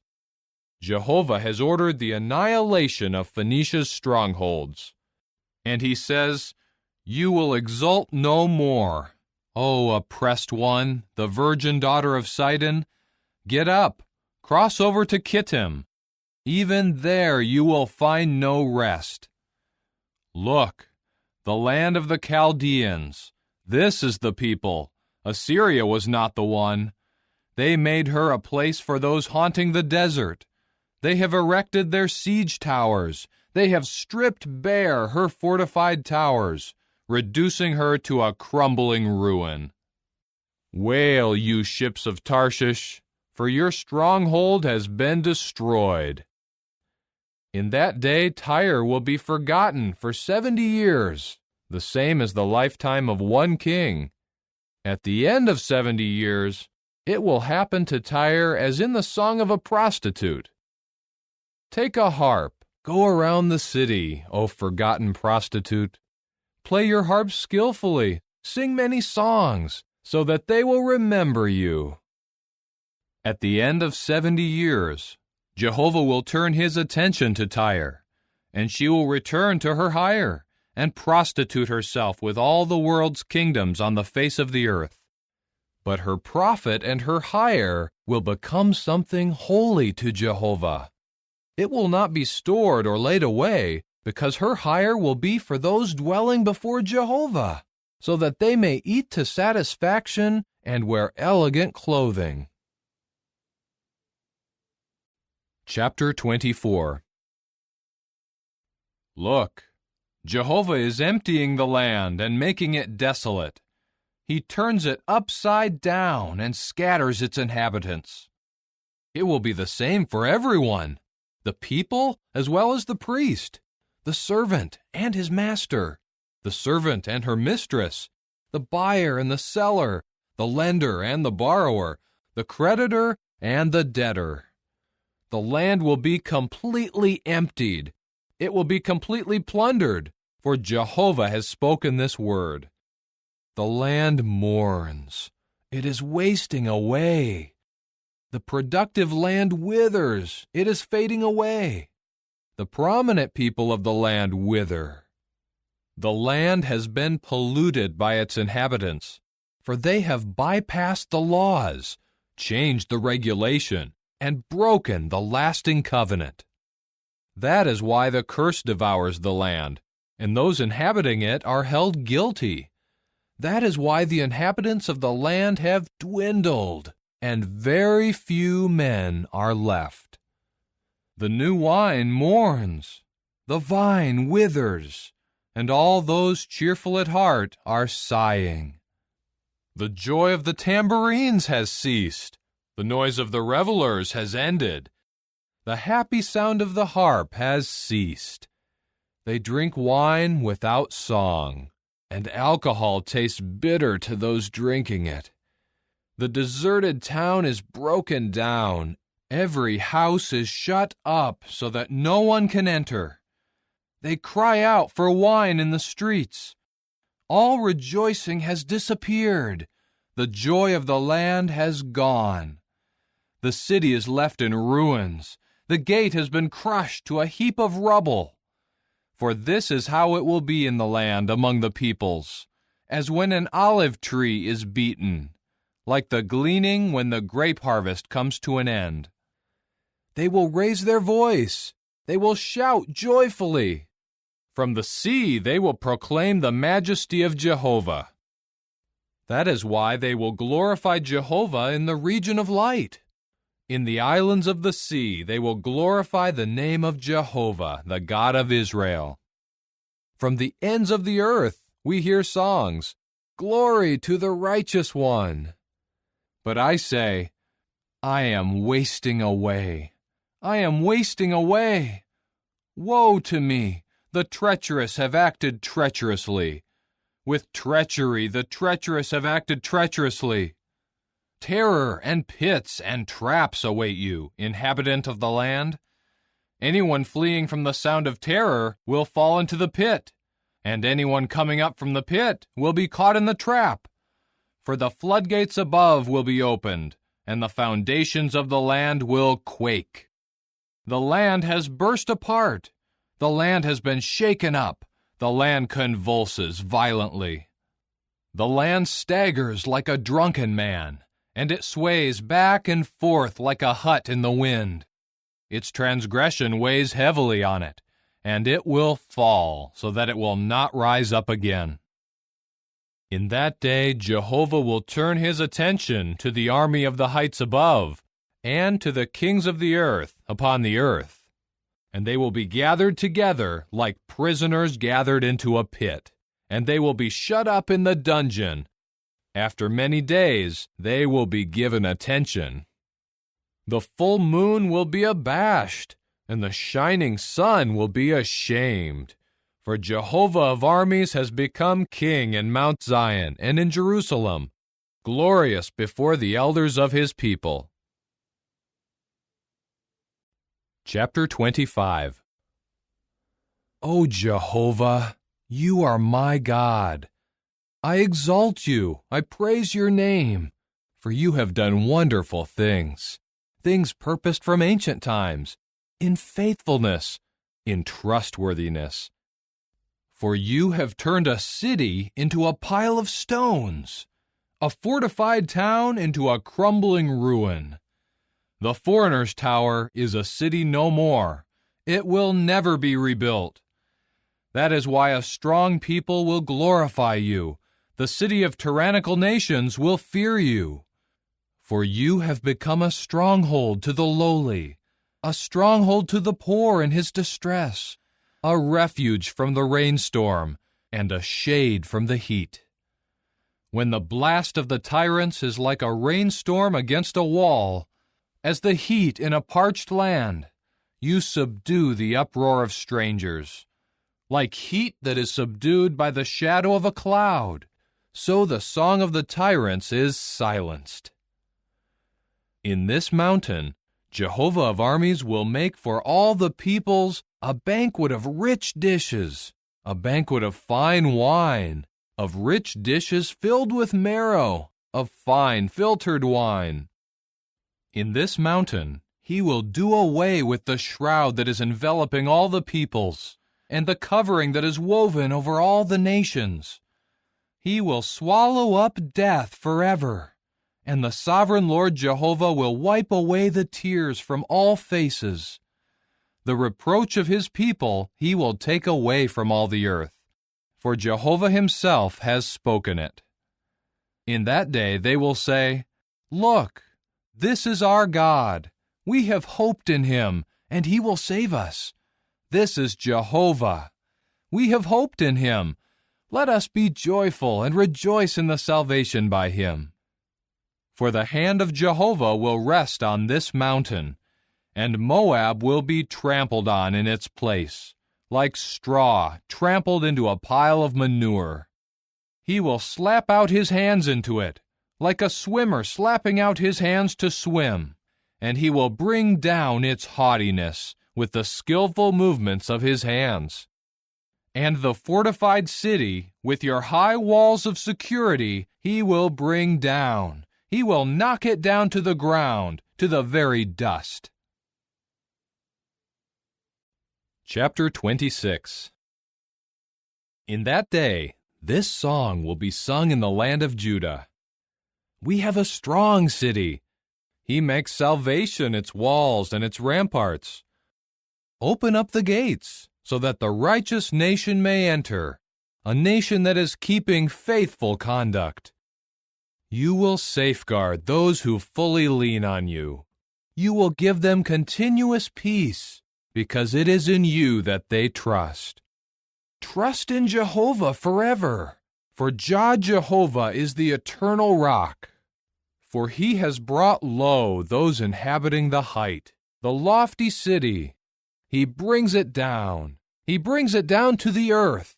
He casts it down to the dust. The foot will trample it, the feet of the afflicted, the steps of the lowly. The path of the righteous one is upright. Because you are upright, you will smooth out the course of the righteous. As we follow the path of your judgments, O Jehovah, our hope is in you. We long for your name and your memorial. In the night, I long for you with my whole being. Yes, my spirit keeps looking for you. For when there are judgments from you for the earth, the inhabitants of the land learn about righteousness. Even if the wicked is shown favor, he will not learn righteousness. Even in the land of uprightness he will act wickedly, and he will not see the majesty of Jehovah. O Jehovah, your hand is raised, but they do not see it. They will see your zeal for your people and be put to shame. Yes, the fire for your adversaries will consume them. O Jehovah, you will grant us peace, because everything we have done you have accomplished for us. O Jehovah our God, other masters besides you have ruled over us, but we make mention of your name alone. They are dead. They will not live. Powerless in death, they will not rise up. For you have turned your attention to them, to annihilate them and destroy all mention of them. You have enlarged the nation, O Jehovah. You have enlarged the nation. You have glorified yourself. You have greatly extended all the borders of the land. O Jehovah, during distress they turned to you. They poured out their prayer in a whisper when you disciplined them. Just as a pregnant woman about to give birth has labor pains and cries out in pain, so we have been because of you, O Jehovah. We became pregnant. We had labor pains, but it is as if we had given birth to wind. We have not brought salvation to the land, and no one is born to inhabit the land. Your dead will live. My corpses will rise up. Awake and shout joyfully, you residents in the dust, for your dew is as the dew of the morning, and the earth will let those powerless in death come to life. Go, my people, enter your inner rooms, and shut your doors behind you. Hide yourself for a brief moment until the wrath has passed by. For look, Jehovah is coming from his place to call the inhabitants of the land to account for their error, and the land will expose her bloodshed, and will no longer cover over her slain. Chapter 27. In that day, Jehovah, with his harsh and great and strong sword, will turn his attention to Leviathan, the gliding serpent, to Leviathan, the twisting serpent, and he will kill the monster that is in the sea. In that day, sing to her, a vineyard of foaming wine. I, Jehovah, am safeguarding her. Every moment I water her. I safeguard her night and day, so that no one may harm her. There is no wrath in me. Who will confront me with thorn bushes and weeds in the battle? I will trample them and set them on fire altogether. Otherwise, let him hold fast to my stronghold. Let him make peace with me. Peace let him make with me. In the coming days, Jacob will take root. Israel will blossom and sprout, and they will fill the land with produce. Must he be struck with the stroke of the one striking him? Or must he be killed as with the slaughter of his slain? With a startling cry, you will contend with her when sending her away. He will expel her with his fierce blast in the day of the east wind. So in this way the error of Jacob will be atoned for, and this will be the full fruitage when his sin is taken away. He will make all the stones of the altar like chalk stones that have been pulverized, and no sacred poles or incense stands will be left. For the fortified city will be deserted. The pastures will be forsaken and abandoned like a wilderness. There the calf will graze and lie down, and will consume her branches. When her twigs have dried up, women will come and break them off, making fires with them. For this people is without understanding. That is why their Maker will show them no mercy, and the one who formed them will show them no favor. In that day, Jehovah will beat out the fruit from the flowing stream of the river to the Wadi of Egypt, and you will be gathered up, one after the other, O people of Israel. In that day, a great horn will be blown, and those who are perishing in the land of Assyria, and those dispersed in the land of Egypt, will come and bow down to Jehovah in the holy mountain in Jerusalem. Chapter 28. Woe to the showy crown of the drunkards of Ephraim, and the fading blossom of its glorious beauty, which is on the head of the fertile valley of those overcome with wine. Look, Jehovah has someone strong and mighty, like a thundering hailstorm, a destructive windstorm, Like a thunderstorm of powerful floodwaters, he will forcefully hurl it down to the earth. The showy crowns of the drunkards of Ephraim will be trampled underfoot, and the fading flower of its glorious beauty, which is on the head of the fertile valley, will become like the early fig before summer. When someone sees it, he swallows it as soon as it is in his hand. In that day, Jehovah of armies will become a glorious crown and a beautiful garland to those left of his people. And he will become a spirit of justice to the one who sits in judgment, and a source of mightiness to those who repel the attack at the gate. And these also go astray because of wine. Their alcoholic beverages make them stagger. Priest and prophet go astray because of alcohol. The wine confuses them, and they stagger from their alcohol. Their vision makes them go astray, and they stumble in judgment. For their tables are full of filthy vomit. There is no place without it. To whom will one impart knowledge? And to whom will one explain the message? To those who have just been weaned from milk? Those just taken away from the breasts? For it is command after command, command after command, line by line, line by line, a little here, a little there. So by means of those with stammering speech and a foreign language, he will speak to this people. He once told them, "This is the resting place. Let the weary one rest. This is the place of refreshment." But they refuse to listen. So to them, the word of Jehovah will be command after command, command after command, line by line, line by line, a little here, a little there, so that when they walk, they will stumble and fall backward and be broken and ensnared and caught. So hear the word of Jehovah, you boasters, you rulers of this people in Jerusalem. For you men say, "We have made a covenant with death, and with the grave we have made an agreement.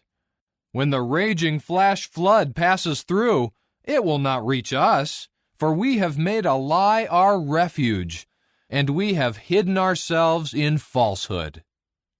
Therefore, this is what the sovereign Lord Jehovah says. Here I am laying as a foundation in Zion a tested stone, the precious cornerstone of a sure foundation. No one exercising faith will panic. And I will make justice the measuring line, and righteousness the leveling tool. The hail will sweep away the refuge of lies, and the waters will flood out the hiding place. Your covenant with death will be dissolved, and your agreement with the grave will not stand.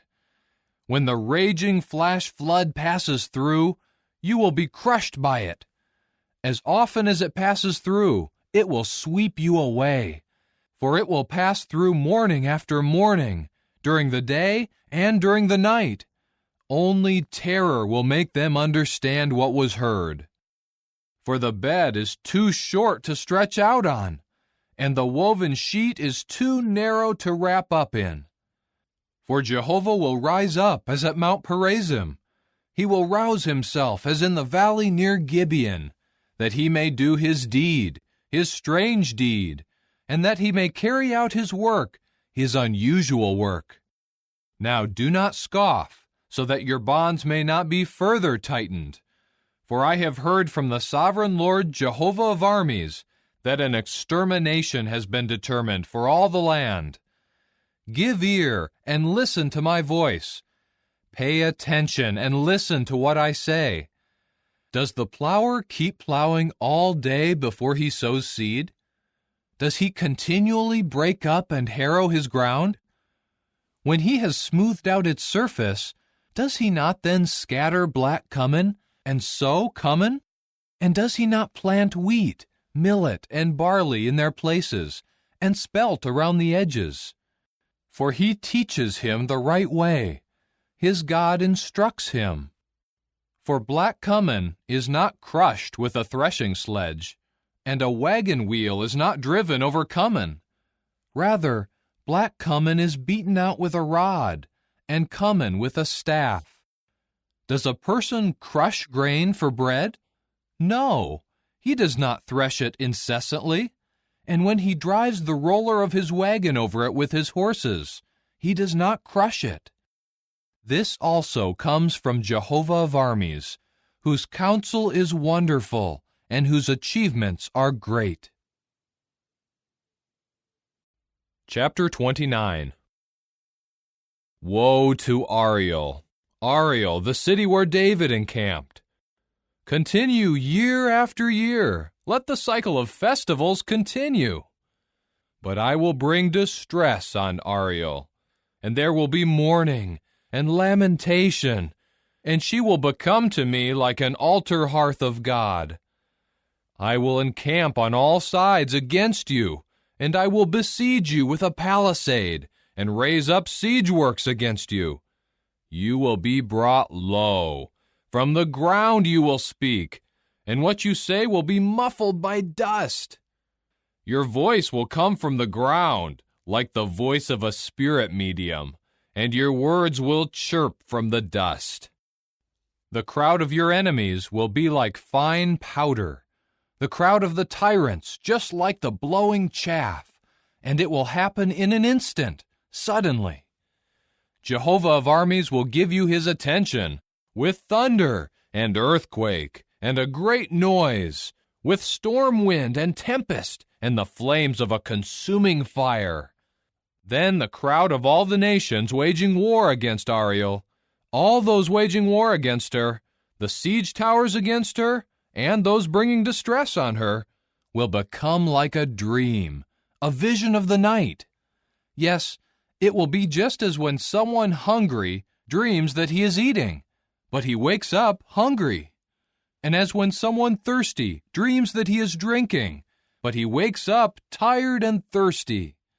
So it will happen with the crowd of all the nations that wage war against Mount Zion. Be stunned and amazed. Blind yourselves and be blinded. They are drunk, but not with wine. They are staggering, but not from alcohol. For Jehovah has poured a spirit of deep sleep on you. He has closed your eyes, the prophets, and he has covered your heads, the visionaries. Every vision becomes for you like the words of a sealed book. When they give it to someone who can read, saying, "Read this out loud, please," he will say, "I cannot, for it is sealed up." And when they give the book to someone who cannot read, saying, "Read this, please," he will say, "I cannot read at all." Jehovah says, "This people approach me with their mouth, and they honor me with their lips, but their heart is far removed from me, and their fear of me is based on commands of men that they have been taught. Therefore, I am the one who will again do wonderful things with this people, with wonder upon wonder. And the wisdom of their wise men will perish, and the understanding of their discreet men will be hidden. Woe to those who go to great lengths to conceal their plans from Jehovah. Their deeds are done in a dark place, while they say, 'Who sees us? Who knows about us?' How you twist things! Should the potter be regarded the same as the clay? Should what is made say about its maker, 'He did not make me'? And does what is formed say about its former, 'He shows no understanding'? In just a short time, Lebanon will be turned into an orchard, and the orchard will be regarded as a forest. In that day, the deaf will hear the words of the book, and out of the gloom and darkness, the eyes of the blind will see. The meek will rejoice greatly in Jehovah, and the poor among men will be joyful in the Holy One of Israel. For the tyrant will be no more. The boaster will come to his finish, and all those keeping alert to do harm will be destroyed. Those who with a false word make others guilty, who lay traps for the defender in the city gate, and who with empty arguments deny justice to the righteous one. So this is what Jehovah, who redeemed Abraham, says to the house of Jacob. Jacob will no longer be ashamed, and no more will his face grow pale. For when he sees his children, who are the work of my hands, in his midst, they will sanctify my name. Yes, they will sanctify the Holy One of Jacob, and they will stand in awe of the God of Israel. Those who are wayward in spirit will acquire understanding, and those who complain will accept instruction. Chapter 30. Woe to the stubborn sons, declares Jehovah, who carry out plans that are not mine, who make alliances but not by my Spirit, in order to add sin to sin. They go down to Egypt without consulting me, to take shelter under Pharaoh's protection, and to take refuge in the shadow of Egypt. But the protection of Pharaoh will become for you a reason for shame, and refuge in Egypt's shadow a cause for humiliation. For his princes are in Zoan, and his envoys have reached Hanes. They will all be put to shame by a people who can bring no benefit to them, who offer no help and no benefit, only shame and disgrace. A pronouncement against the beasts of the south. Through the land of distress and hardship, of the lion, the roaring lion, of the viper and the flying fiery snake, they carry their wealth on the backs of donkeys and their supplies on the humps of camels. But these things will not benefit the people, for Egypt's help is completely useless. So I have called this one Rahab, who sits still. Now go, write it on a tablet in their presence, and inscribe it in a book, so that it may serve for a future day as a permanent witness. For they are a rebellious people, deceitful sons, sons who are unwilling to hear the law of Jehovah. They say to the seers, "Do not see," and to the visionaries, "Do not tell us truthful visions, tell us flattering things, envision deceptive illusions. Turn aside from the way, deviate from the path. Quit putting before us the Holy One of Israel." Therefore, this is what the Holy One of Israel says. Since you reject this word, and you trust in fraud and deceit, and you rely on these, so this error will be for you like a broken wall, like a bulging high wall ready to fall. It will crash suddenly in an instant. It will be broken like a large potter's jar, so completely smashed that no fragment among its pieces will be left to rake the fire from the fireplace or to scoop water from a puddle. For this is what the sovereign Lord Jehovah, the Holy One of Israel, says. By returning to me and resting, you will be saved. Your strength will be in keeping calm and showing trust. But you were unwilling. Instead, you said, "No, we will flee on horses." So flee you will. And on swift horses we will ride. So those pursuing you will be swift. 1,000 will tremble at the threat of one. At the threat of 5 you will flee, until what is left of you is like a mast on the top of a mountain, like a signal pole on a hill. But Jehovah is waiting patiently to show you favor, and he will rise up to show you mercy. For Jehovah is a God of justice. Happy are all those keeping an expectation of him. When the people dwell in Zion, in Jerusalem, you will by no means weep. He will surely show you favor at the sound of your cry for help. He will answer you as soon as he hears it. Though Jehovah will give you bread in the form of distress and water in the form of oppression, your grand instructor will no longer hide himself, and you will see your grand instructor with your own eyes, and your own ears will hear a word behind you saying, "This is the way, walk in it," in case you should go to the right, or in case you should go to the left. And you will defile the silver overlay of your graven images, and the golden plating of your metal statues. You will cast them away like a menstrual cloth, and say to them, "Be gone."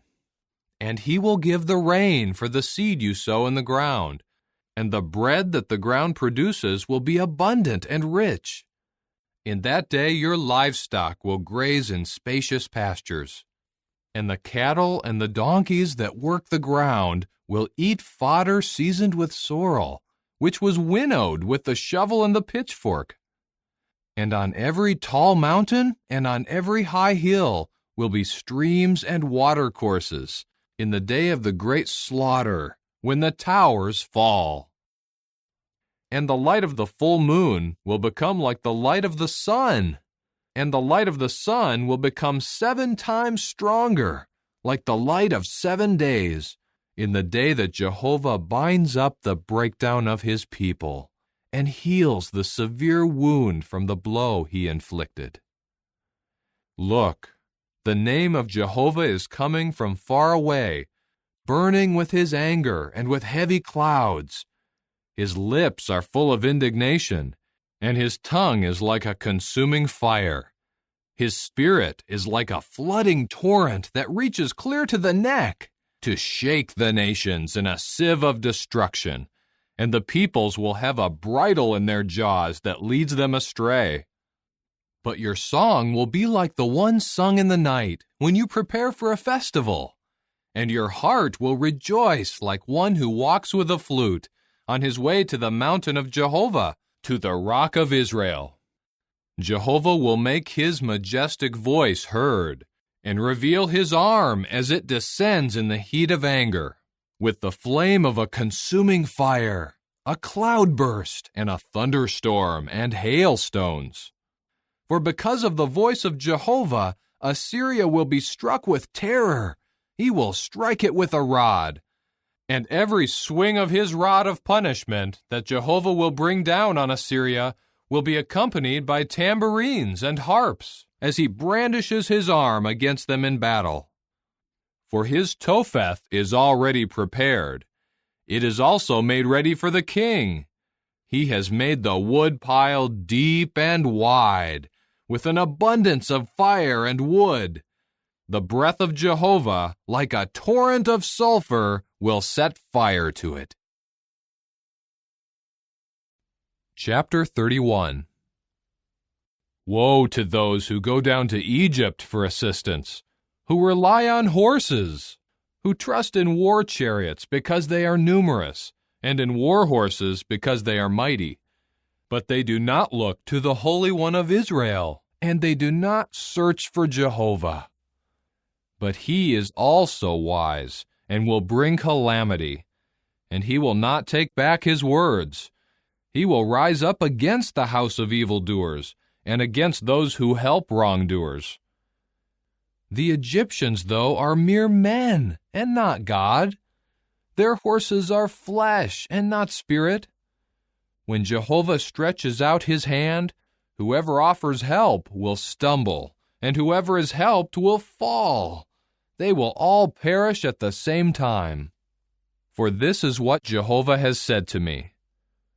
Just as the lion growls, a strong young lion over its prey, when a whole group of shepherds is called together against it, and it is not terrified by their voice, or daunted by their commotion, so will Jehovah of armies come down to wage war over Mount Zion and over her hill. Like swooping birds, so Jehovah of armies will defend Jerusalem. He will defend her and save her. He will spare her and rescue her. Return to the one against whom you have blatantly revolted, O people of Israel. For in that day each one will reject his worthless gods of silver and his valueless gods of gold, which your own hands sinfully made. And the Assyrian will fall by the sword, not of a man, and a sword, not of a human, will devour him. He will flee because of the sword, and his young men will be put to forced labor. His crag will pass away because of sheer fright, and his princes will be terrified because of the signal pole, declares Jehovah, whose light is in Zion, and whose furnace is in Jerusalem. Chapter 32. Look, a king will reign for righteousness, and princes will rule for justice. And each one will be like a hiding place from the wind, a place of concealment from the rainstorm, like streams of water in a waterless land, like the shadow of a massive crag in a parched land. Then the eyes of those seeing will no longer be pasted shut, and the ears of those hearing will pay attention. The heart of those who are impetuous will ponder over knowledge, and the stammering tongue will speak fluently and clearly. The senseless one will no longer be called generous, and the unprincipled man will not be called noble. For the senseless one will speak nonsense, and his heart will devise harmful things, to promote apostasy, and to speak what is wayward against Jehovah, to cause the hungry one to go unfed, and to deprive the thirsty one of something to drink. The devices of the unprincipled man are bad. He promotes shameful conduct, to ruin the afflicted one with lies, even when the poor speaks what is right. But the generous one has generous intentions, and in generous endeavors he perseveres. You complacent women, get up and listen to my voice. You carefree daughters, pay attention to what I say. In a little over a year, you who are carefree will shudder, because no fruit will have been gathered when the grape harvest ends. Tremble, you complacent women. Shudder, you who are carefree.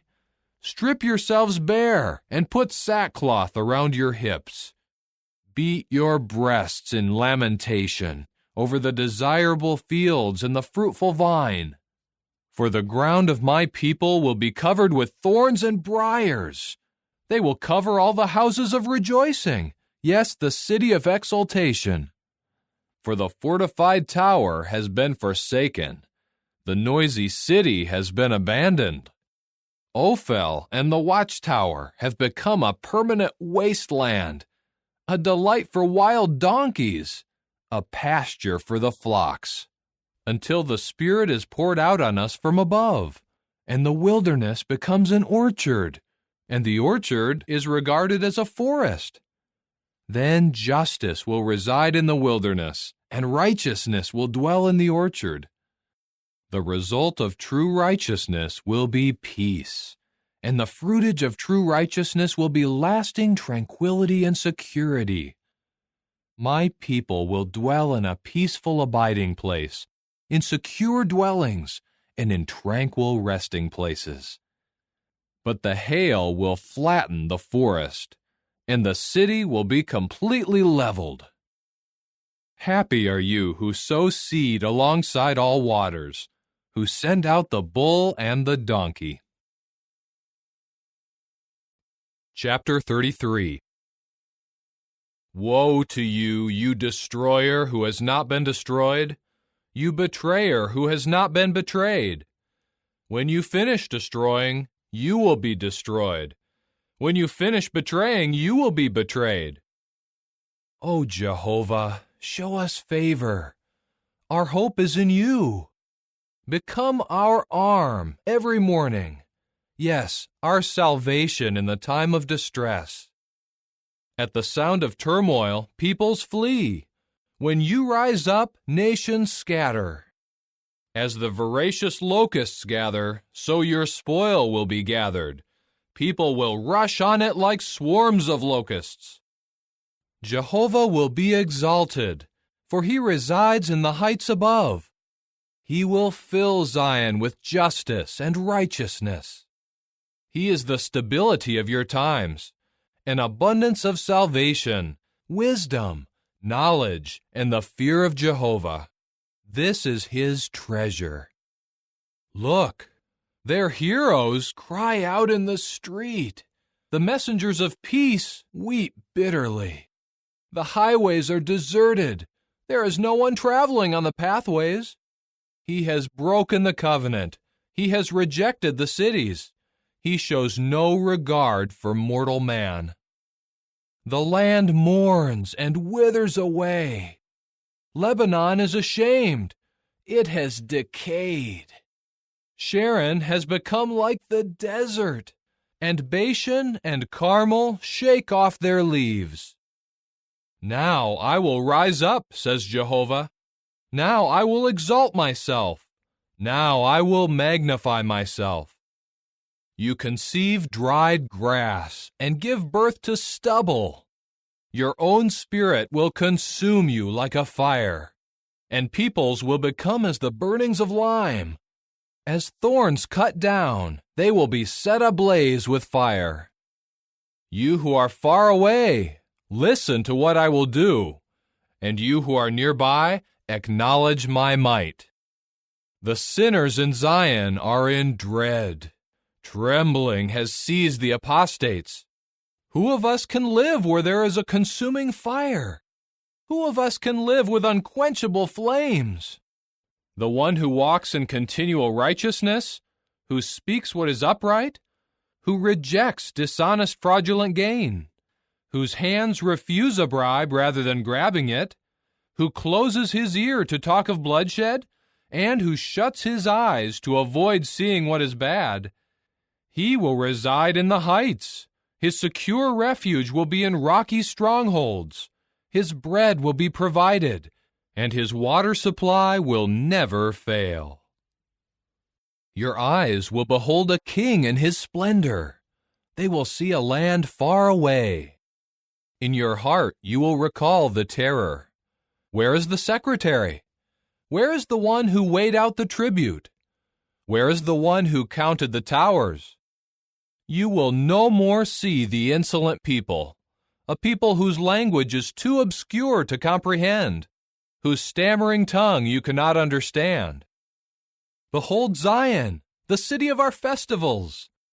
Your eyes will see Jerusalem as a tranquil dwelling place, a tent that will not be moved. Never will its tent pins be pulled out, and none of its ropes will be torn apart. But there the majestic one, Jehovah, will be for us a region of rivers, of wide canals, where no galley fleet will go, and no majestic ships will pass by. For Jehovah is our judge. Jehovah is our lawgiver. Jehovah is our king. He is the one who will save us. Your ropes will hang loose. They cannot hold up the mast, nor spread the sail. At that time an abundance of spoil will be divided up. Even the lame will take much plunder, and no resident will say, I am sick. The people dwelling in the land will be pardoned for their error. Chapter 34. Come close to hear, you nations, and pay attention, you peoples. Let the earth and that which fills it listen, the land and all its produce. For Jehovah's indignation is against all the nations, and his wrath is against all their army. He will devote them to destruction. He will give them to the slaughter. Their slain will be thrown out, and the stench of their carcasses will ascend. The mountains will melt because of their blood. All the army of the heavens will rot away, and the heavens will be rolled up like a scroll.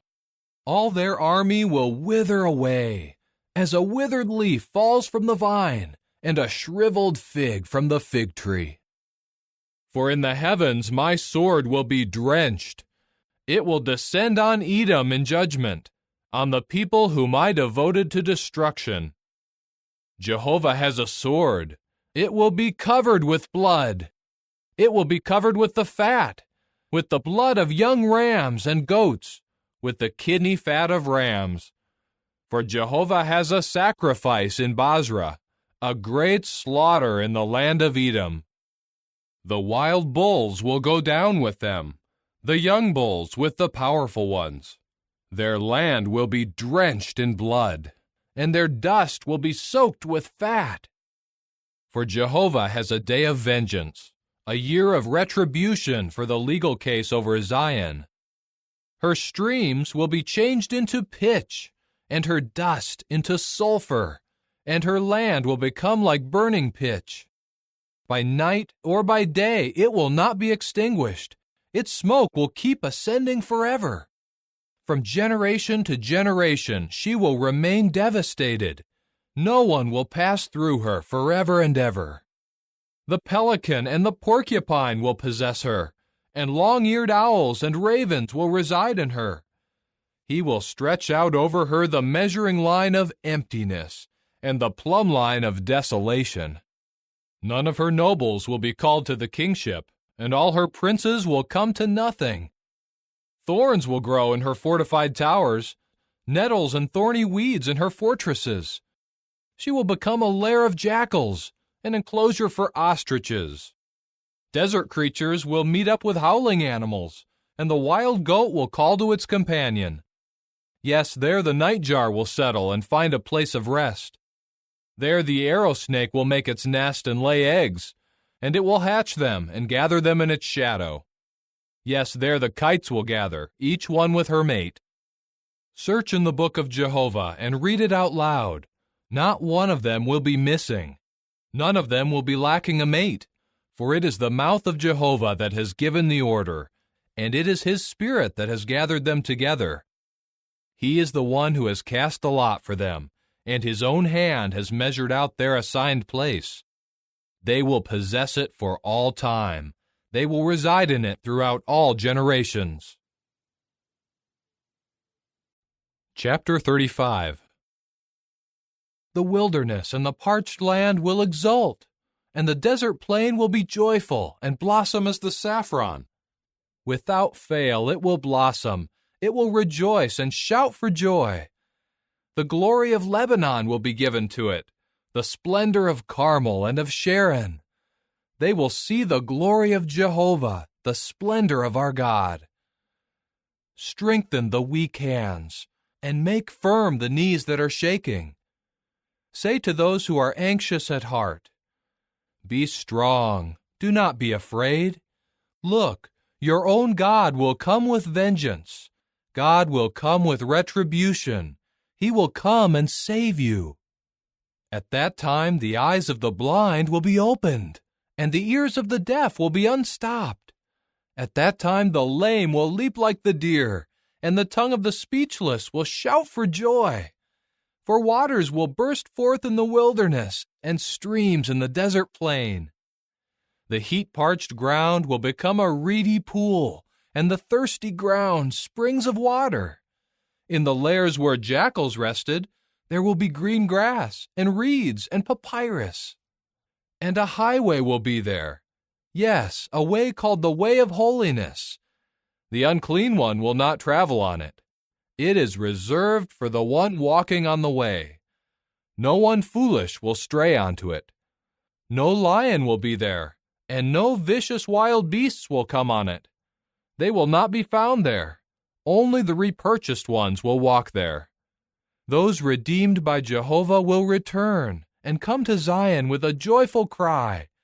Unending joy will crown their heads. Exultation and rejoicing will be theirs, and grief and sighing will flee away. Chapter 36. In the 14th year of King Hezekiah, Sennacherib the king of Assyria came up against all the fortified cities of Judah and captured them. The king of Assyria then sent the Rabshakeh with a vast army from Lachish to King Hezekiah in Jerusalem. They took up a position by the conduit of the upper pool, which is at the highway of the laundryman's field. Then Eliakim, son of Hilkiah, who was in charge of the household, Shebna the secretary, and Joah son of Asaph the recorder came out to him. So the Rabshakeh said to them, "Please say to Hezekiah, This is what the great king, the king of Assyria, says. What is the basis for your confidence? You are saying, I have a strategy and the power to wage war, but these are empty words. In whom have you put trust so that you dare to rebel against me? Look, you trust in the support of this crushed reed Egypt, which, if a man should lean on it, would enter into his palm and pierce it. That is the way Pharaoh, king of Egypt, is to all those who trust in him.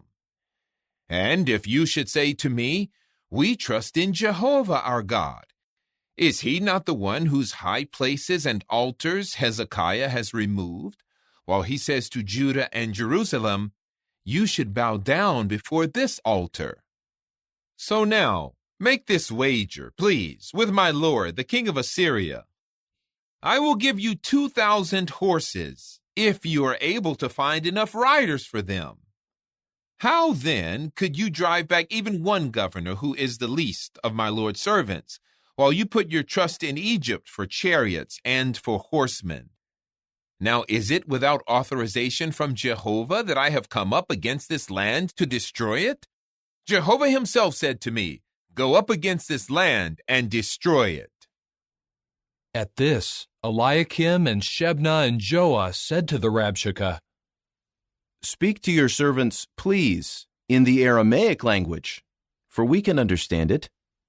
Do not speak to us in the language of the Jews, in the hearing of the people on the wall.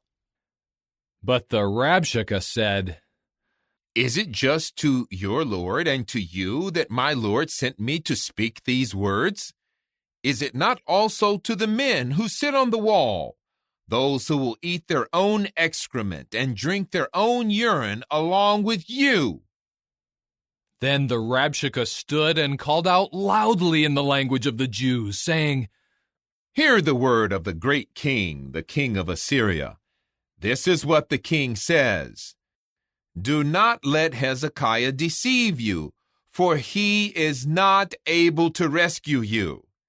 And do not let Hezekiah cause you to trust in Jehovah by saying, Jehovah will surely rescue us, and this city will not be given into the hand of the king of Assyria.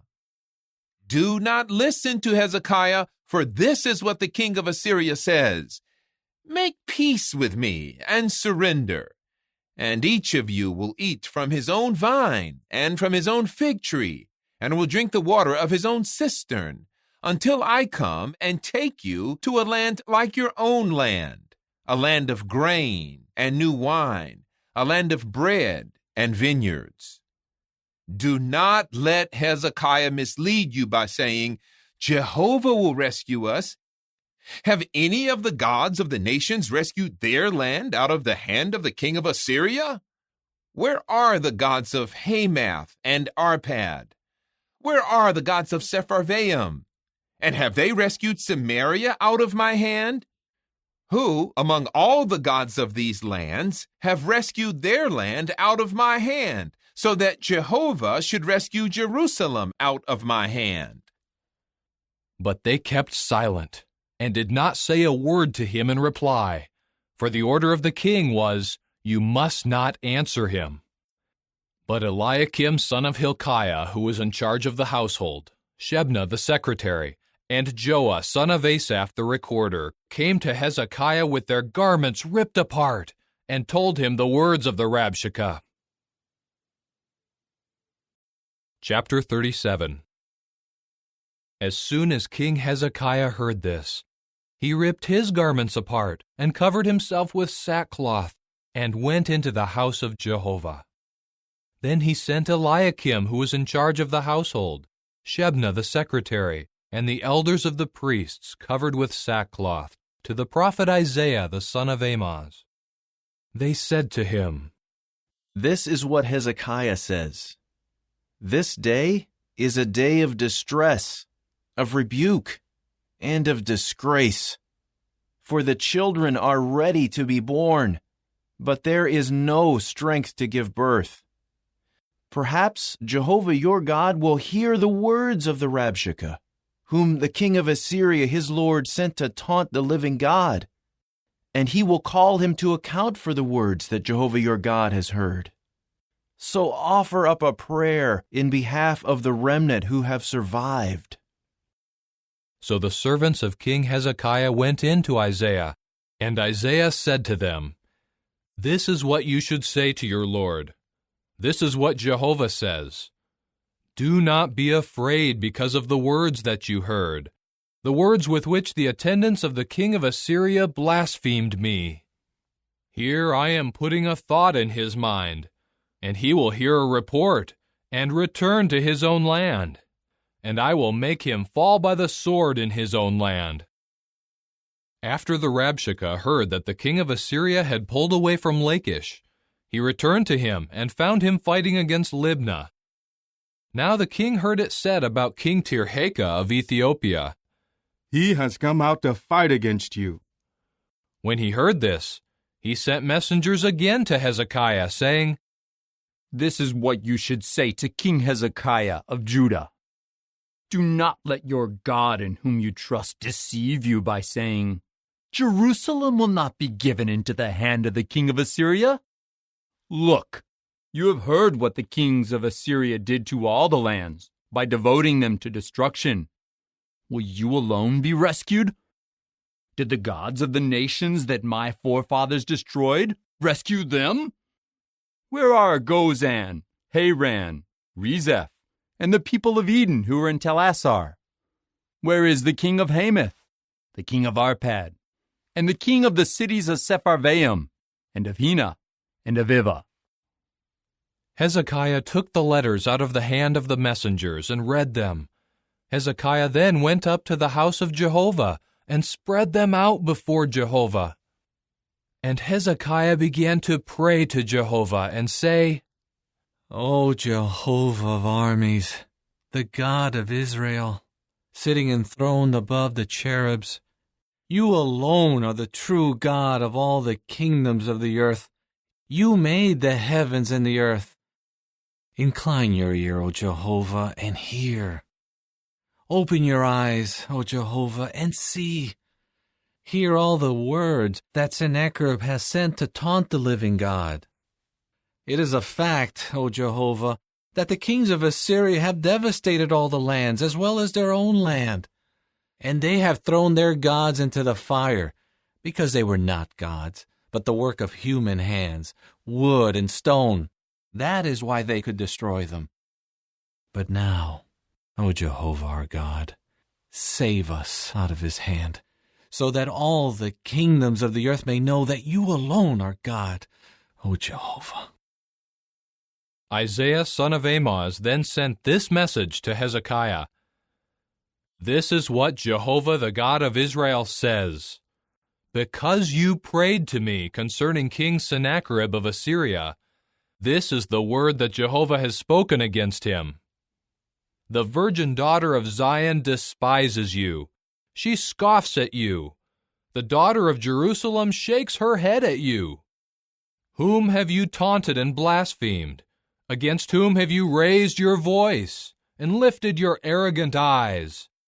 It is against the Holy One of Israel.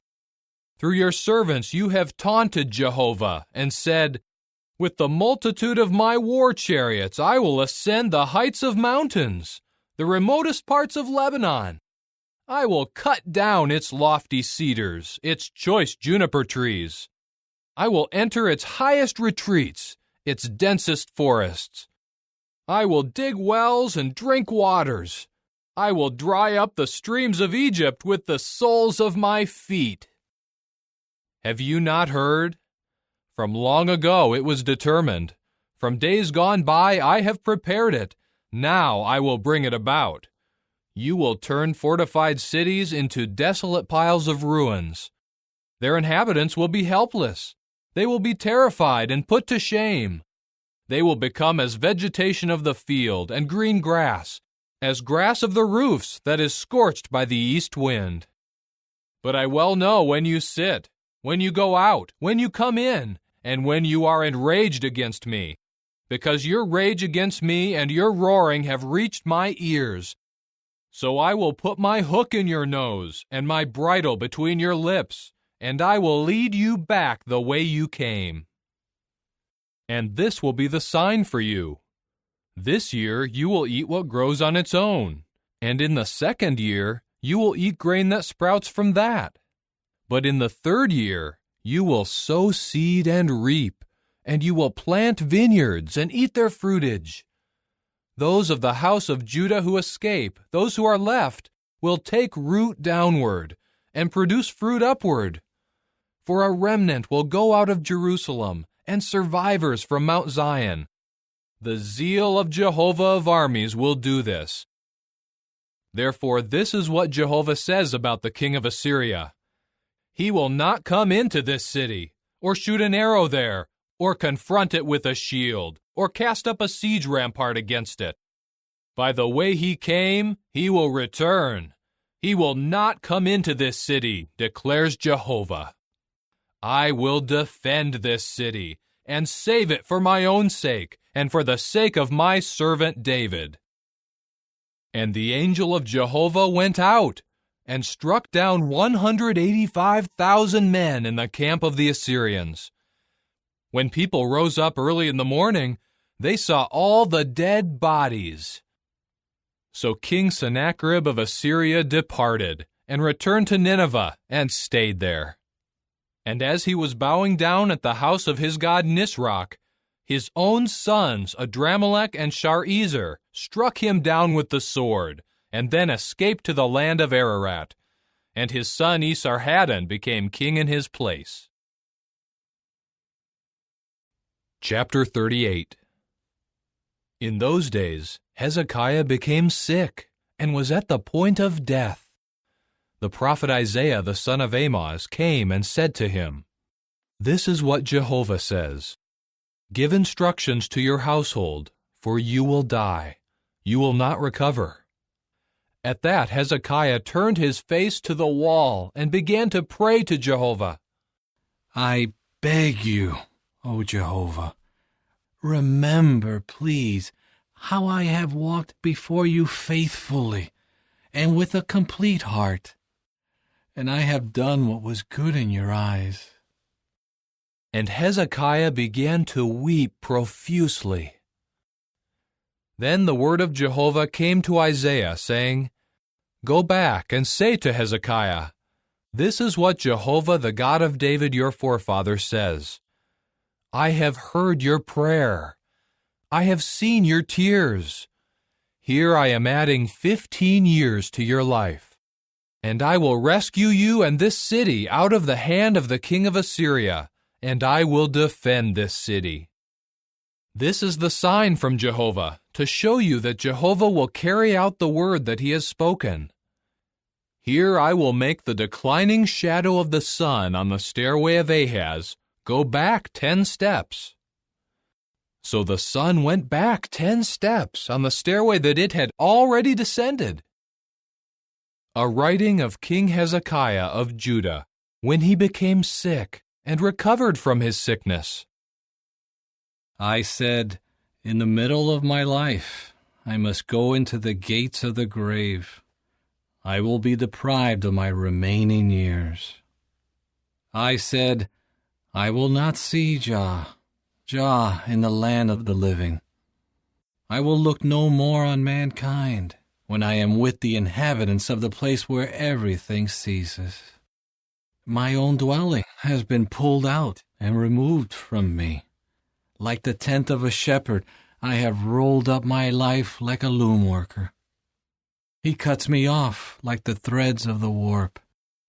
From daylight to nightfall, you keep bringing me to an end. I calm myself until the morning. Like a lion, he keeps breaking all my bones. From daylight to nightfall, you keep bringing me to an end.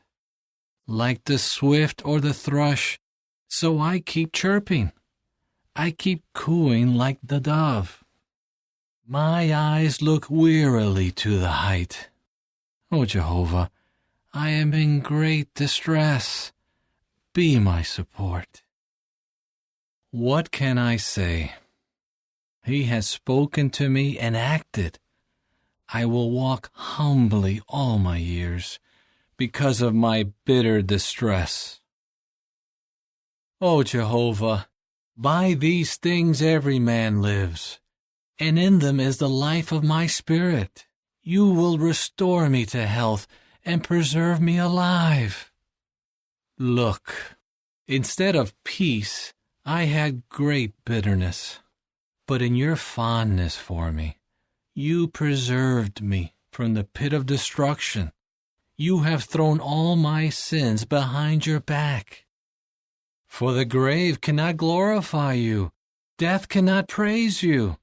Those who go down into the pit cannot hope for your faithfulness. The living can praise you, just as I can this day. A father can give his sons knowledge about your faithfulness.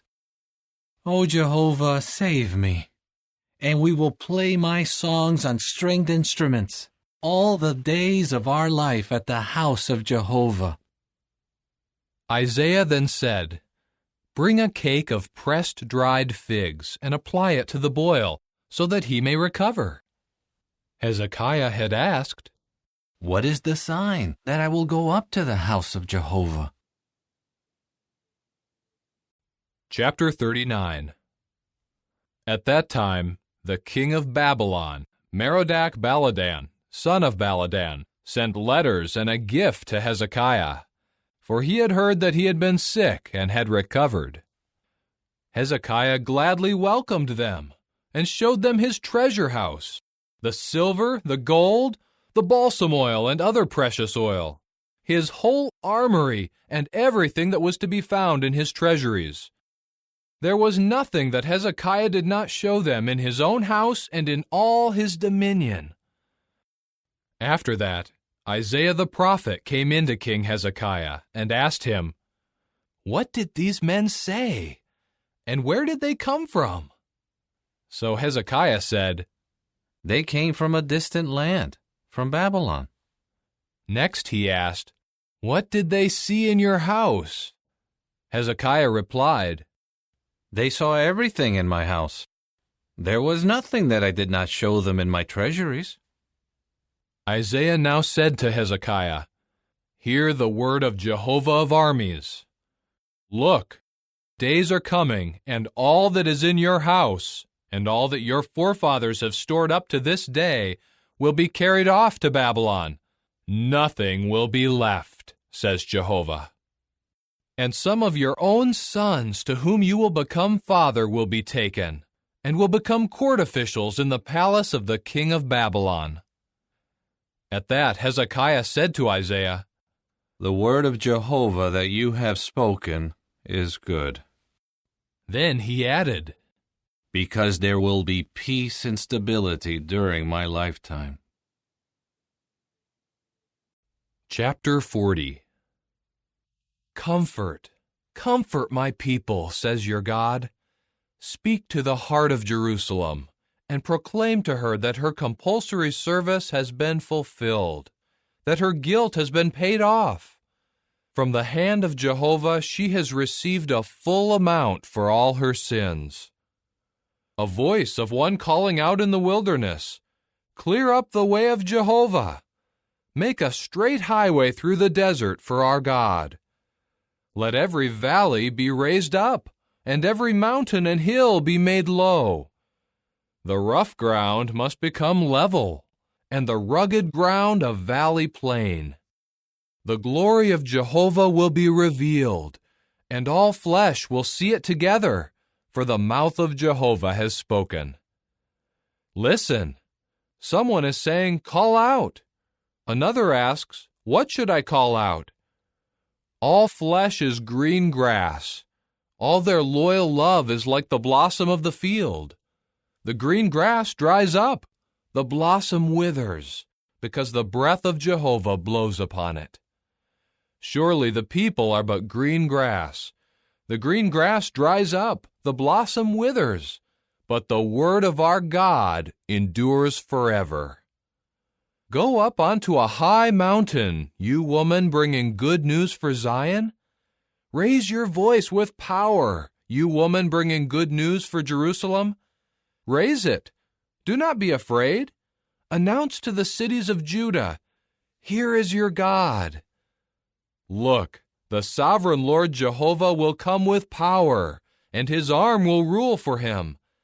Look, his reward is with him, and the wage he pays is before him. Like a shepherd, he will care for his flock. With his arm he will gather together the lambs, and in his bosom he will carry them. He will gently lead those nursing their young. Who has measured the waters in the hollow of his hand, and taken the measurements of the heavens with a span of his hand? Who has gathered in a measure the dust of the earth, or weighed the mountains in the balances, and the hills in the scales? Who has taken the measurements of the Spirit of Jehovah, and who can instruct him as his adviser? With whom did he consult to gain understanding? Or who teaches him in the path of justice, or teaches him knowledge, or shows him the way of true understanding? Look, the nations are like a drop from a bucket, and as the film of dust on the scales they are regarded. Look, he lifts up the islands like fine dust. Even Lebanon is not sufficient to keep a fire burning, and its wild animals are not sufficient for a burnt offering. All the nations are as something non-existent in front of him. He regards them as nothing, as an unreality. To whom can you compare God? What likeness can you put next to him? The craftsman casts an idol. The metalworker overlays it with gold, and he forges silver chains. He chooses a tree for his contribution, a tree that will not rot.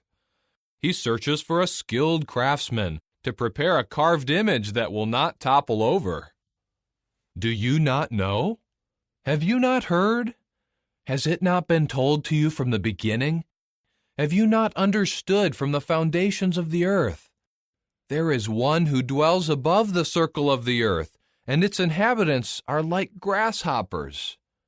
He is stretching out the heavens like a fine gauze, and he spreads them out like a tent to dwell in. He reduces high officials to nothing, and makes the judges of the earth an unreality. They are hardly planted. They are hardly sown. Their stem has hardly taken root in the earth, and they are blown on and dry up, and the wind carries them away like stubble. To whom can you liken me, to make me his equal, says the Holy One? Lift up your eyes to heaven and see. Who has created these things? It is the one who brings out their army by number. He calls them all by name. Because of his vast dynamic energy and his awe-inspiring power, not one of them is missing. Why do you say, O Jacob, and why do you declare, O Israel, my way is hidden from Jehovah, and I receive no justice from God? Do you not know? Have you not heard? Jehovah, the creator of the ends of the earth, is a God for all eternity. He never tires out or grows weary. His understanding is unsearchable. He gives power to the tired one, and full might to those lacking strength. Boys will tire out and grow weary, and young men will stumble and fall. But those hoping in Jehovah will regain power. They will soar on wings like eagles. They will run and not grow weary. They will walk and not tire out. Chapter 41. Listen to me in silence, you islands. Let the nations regain their strength. Let them approach, then let them speak. Let us come together for judgment. Who has raised up someone from the sunrise, calling him in righteousness to his feet, to hand over nations to him, and to make him subdue kings? Who reduces them to dust before his sword, like wind-blown stubble before his bow? He pursues them, passing along unhindered over paths that his feet have not traveled. Who has acted and done this, summoning the generations from the beginning? I, Jehovah, am the first one, and with the last ones I am the same. The islands have seen it and have become afraid. The ends of the earth began to tremble. They draw near and come forward. Each one helps his companion and says to his brother, "Be strong." So the craftsman strengthens the metalworker. The one who flattens with the forge hammer strengthens the one hammering at the anvil. He says about the soldering, "It is good." Then it is fastened with nails so that it will not topple over. But you, O Israel, are my servant. You, O Jacob, whom I have chosen, the offspring of Abraham, my friend. You, whom I took from the ends of the earth, and you, whom I called from its most distant parts. I said to you, "You are my servant. I have chosen you. I have not rejected you." Do not be afraid, for I am with you. Do not be anxious, for I am your God. I will fortify you. Yes, I will help you. I will really hold on to you with my right hand of righteousness. Look, all those getting enraged against you will be put to shame and humiliated. Those who fight with you will be brought to nothing and perish. You will search for men who struggle with you, but you will not find them. The men at war with you will become as something non-existent, as nothing at all. For I, Jehovah your God, am grasping your right hand, the one saying to you, "Do not be afraid, I will help you." Do not be afraid, you worm Jacob.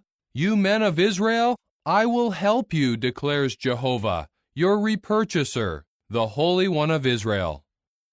Look, I have made you a threshing sledge, a new threshing instrument with double-edged teeth.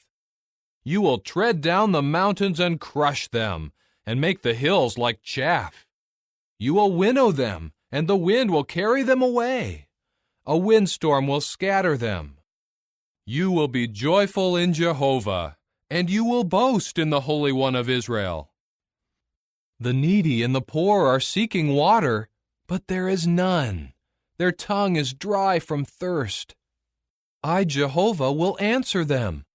I, the God of Israel, will not abandon them. I will make rivers flow on the bare hills and springs in the valley plains. I will turn the wilderness into a reedy pool of water and the waterless land into springs of water. In the desert I will plant the cedar tree, the acacia and the myrtle and the pine tree. In the desert plain I will plant the juniper tree, together with the ash and the cypress tree, so that all people may see and know and pay attention and understand that the hand of Jehovah has done this, and the Holy One of Israel has created it. Present your case, says Jehovah. Produce your arguments, says the King of Jacob. Produce evidence, and tell us the things that will happen.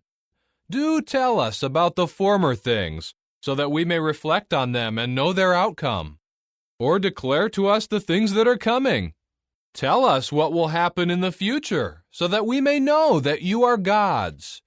Yes, do something, good or bad, so that we may be amazed when we see it. Look, you are something non-existent, and your achievement is nothing. Anyone who chooses you is detestable.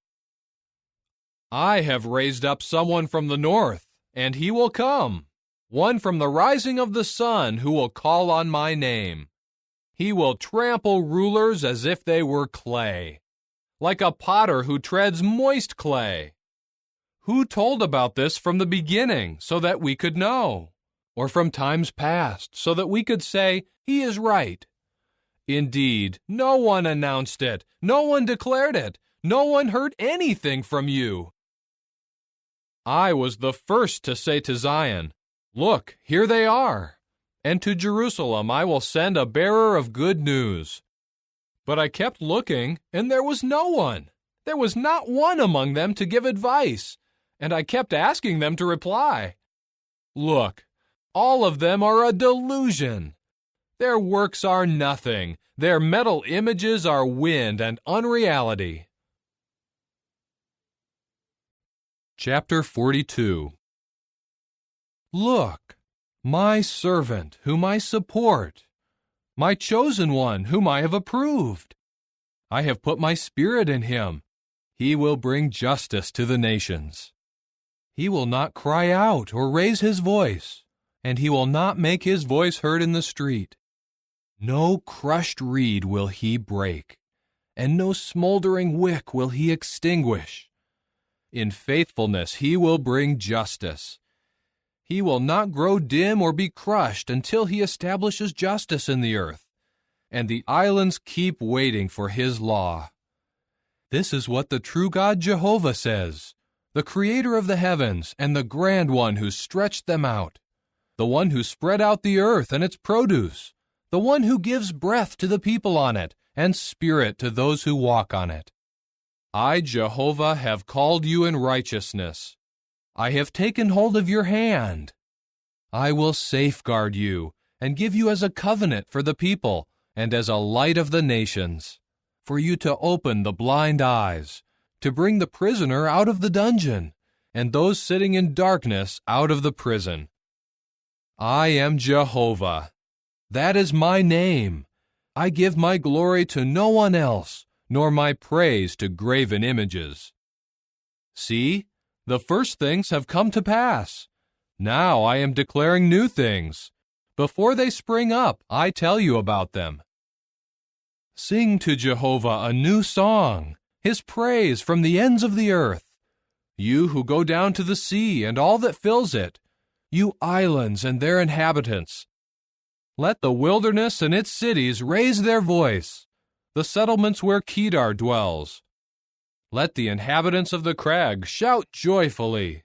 Let them cry out from the top of the mountains. Let them attribute glory to Jehovah and declare his praise in the islands. Jehovah will go out like a mighty man. He will awaken his zeal like a warrior. He will shout. Yes, he will let out a war cry. He will show himself mightier than his enemies. I have kept quiet for a long time. I remained silent and restrained myself. Like a woman giving birth, I will groan, pant, and gasp all at once.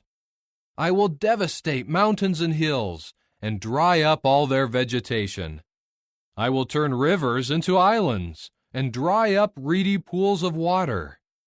I will lead the blind in a way that they do not know, and cause them to tread on unfamiliar paths. I will turn the darkness before them into light, and turn the rugged terrain into level land. This is what I will do for them, and I will not abandon them. They will be turned back, and will be utterly put to shame, those who trust in carved images, those who say to metal statues, "You are our gods." Listen, you who are deaf. Look and see, you who are blind. Who is blind except my servant, so deaf as the messenger I send? Who is so blind as the one rewarded, so blind as the servant of Jehovah? You see many things, but you do not keep watch. You open your ears, but you do not listen. For the sake of his righteousness, Jehovah has taken pleasure in magnifying the law and making it glorious. But this is a people plundered and pillaged. All of them are trapped in the holes and hidden in the prisons. They have been plundered with no one to rescue them, and pillaged with no one to say, "Bring them back." Who among you will hear this? Who will pay attention and listen for the time to come? Who has given Jacob for pillage and Israel to the plunderers? Is it not Jehovah, the one against whom we sinned? In his ways they refused to walk, and his law they would not obey. So he kept pouring out on him wrath, his anger, and the fury of war. It consumed everything around him, but he paid no attention. It blazed up against him, but he would not take it to heart. Chapter 43. Now this is what Jehovah says, your Creator, O Jacob, the one who formed you, O Israel. Do not be afraid, for I have repurchased you. I have called you by your name. You belong to me. When you pass through the waters, I will be with you, and through the rivers, they will not flood over you. When you walk through the fire, you will not be scorched, nor will the flame singe you. For I am Jehovah your God, the Holy One of Israel, your Savior. I have given Egypt as a ransom for you, Ethiopia and Seba in exchange for you. For you became precious in my eyes. You were honored, and I have loved you. So I will give people in place of you, and nations in exchange for your life. Do not be afraid, for I am with you. I will bring your offspring from the east, and gather you together from the west. I will say to the north, give them up, and to the south, do not hold them back. Bring my sons from afar, and my daughters from the ends of the earth, everyone who is called by my name, and whom I created for my own glory, whom I have formed and made. Bring out a people who are blind, though they have eyes, and who are deaf, though they have ears. Let all the nations assemble in one place, and let the peoples be gathered together. Who among them can tell this? Or can they cause us to hear the first things? Let them present their witnesses to prove themselves right, or let them hear and say, it is the truth. You are my witnesses, declares Jehovah, yes, my servant whom I have chosen, so that you may know and have faith in me, and understand that I am the same one. Before me no God was formed, and after me there has been none. I am Jehovah, and besides me there is no Savior. I am the one who declared and saved and made known when there was no foreign God among you. So you are my witnesses, declares Jehovah, and I am God. Also, I am always the same one, and no one can snatch anything out of my hand. When I act, who can prevent it? This is what Jehovah says, your repurchaser, the Holy One of Israel. For your sakes I will send to Babylon and bring down all the bars of the gates, and the Chaldeans in their ships will cry out in distress.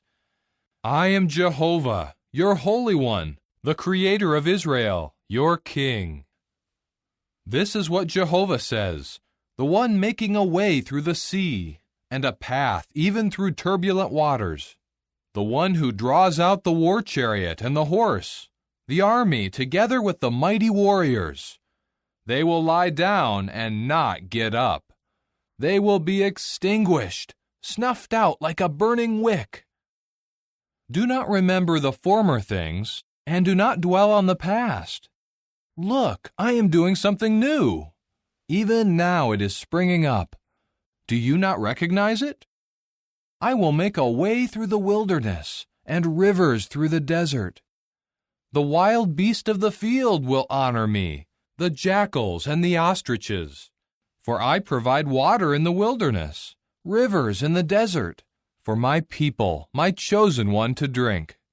The people whom I formed for myself, so that they might declare my praise. But you have not called on me, O Jacob, because you grew weary of me, O Israel. You have not brought me sheep for your whole burnt offerings, or glorified me with your sacrifices. I have not compelled you to bring me a gift, nor have I made you weary by demanding frankincense. You did not buy me sweet cane with your money, and with the fat of your sacrifices you did not satisfy me. Instead, you have burdened me with your sins, and made me weary with your errors. I am the one who is blotting out your transgressions for my own sake, and I will not remember your sins. Remind me. Let us bring our case against each other. Tell your side of it to prove you are in the right. Your first forefathers sinned, and your own spokesmen have rebelled against me. So I will profane the princes of the holy place, and I will give Jacob over to destruction, and subject Israel to insulting words. Chapter 44. Now listen, O Jacob my servant, and you, O Israel, whom I have chosen. This is what Jehovah says, your Maker and the one who formed you, who has helped you from the womb. Do not be afraid, my servant Jacob, and you, Jeshurun, whom I have chosen.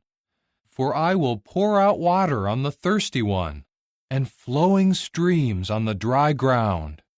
I will pour out my Spirit on your offspring, and my blessing on your descendants. And they will spring up as among the green grass, like poplars by the streams of water. One will say, I belong to Jehovah. Another will call himself by the name of Jacob, and yet another will write on his hand, belonging to Jehovah, and he will adopt the name of Israel. This is what Jehovah says, the King of Israel and his repurchaser, Jehovah of armies. I am the first and I am the last. There is no God but me. Who is there like me? Let him call out and tell it and prove it to me. From the time I established the people of long ago, let them tell both the things to come and what will yet happen. Do not be in dread, and do not become paralyzed with fear. Have I not told each of you beforehand and declared it? You are my witnesses. Is there any God but me? No, there is no other rock. I know of none. All who form carved images amount to nothing, and their cherished objects will be of no benefit. As their witnesses, they see nothing and know nothing, so those who made them will be put to shame. Who would form a god or cast a metal image that can bring no benefit? Look, all his associates will be put to shame. The craftsmen are mere humans. Let them all assemble and take their stand. They will be terrified and be put to shame together. The metalsmith works the iron over the coals with his tool. He forms it with hammers, working it with his powerful arm. Then he grows hungry, and his strength fails. He drinks no water and grows tired. The woodcarver stretches the measuring line, tracing out the pattern with red chalk. He works it with a wood scraper and traces it with a compass. He patterns it after a man, with the beauty of a man, to sit in a house. There is one whose work is to cut down cedars. He selects a certain type of tree, an oak, and he lets it grow strong among the trees of the forest. He plants a laurel tree, and the rain makes it grow. Then it becomes fuel for a man to make fires. He takes part of it to warm himself. He builds a fire and bakes bread, but he also makes a god and worships it. He makes it into a carved image, and he bows down before it. Half of it he burns up in a fire. With that half he roasts the meat that he eats, and he is satisfied. He also warms himself and says, "Ah, I am warm as I watch the fire." But the rest of it he makes into a god, into his carved image. He bows down to it and worships it. He prays to it and says, "Save me, for you are my God." They know nothing, they understand nothing, because their eyes are sealed shut and they cannot see, and their heart has no insight. No one reflects in his heart, or has knowledge or understanding, saying, "Half of it I burned up in a fire, and on its coals I baked bread and roasted meat to eat. Should I then make the rest of it into a detestable thing? Should I worship a block of wood from a tree?" He feeds on ashes. His own deluded heart has led him astray. He cannot save himself, nor does he say, "Is there not a lie in my right hand?" Remember these things, O Jacob, and you, O Israel, for you are my servant. I formed you, and you are my servant. O Israel, I will not forget you. I will blot out your transgressions as with a cloud, and your sins as with a thick cloud. Return to me, for I will repurchase you. Shout joyfully, you heavens, for Jehovah has acted. Shout in triumph, you depths of the earth. Shout for joy, you mountains, you forest, and all your trees. For Jehovah has repurchased Jacob, and on Israel he displays his splendor. This is what Jehovah says, your repurchaser, who formed you since you were in the womb. I am Jehovah, who made everything. I stretched out the heavens by myself, and I spread out the earth. Who was with me? I am frustrating the signs of the empty talkers, and I am the one who makes diviners act like fools, the one confounding the wise men and turning their knowledge into foolishness, the one making the word of his servant come true and completely fulfilling the predictions of his messengers, the one saying of Jerusalem, she will be inhabited, and of the cities of Judah, they will be rebuilt, and I will restore her ruins. The one saying to the deep waters, be evaporated, and I will dry up all your rivers. The one saying of Cyrus, he is my shepherd, and he will completely carry out all my will. The one saying of Jerusalem, she will be rebuilt, and of the temple, your foundation will be laid. Chapter 45. This is what Jehovah says to his anointed one, to Cyrus, whose right hand I have taken hold of, to subdue nations before him, to disarm kings, to open before him the double doors, so that the gates will not be shut. Before you I will go, and the hills I will level. The copper doors I will break in pieces, and the iron bars I will cut down. I will give you the treasures in the darkness, and the hidden treasures in the concealed places, so that you may know that I am Jehovah, the God of Israel, who is calling you by your name. For the sake of my servant Jacob, and of Israel my chosen one, I am calling you by your name. I am giving you a name of honor, although you did not know me. I am Jehovah, and there is no one else. There is no God except me.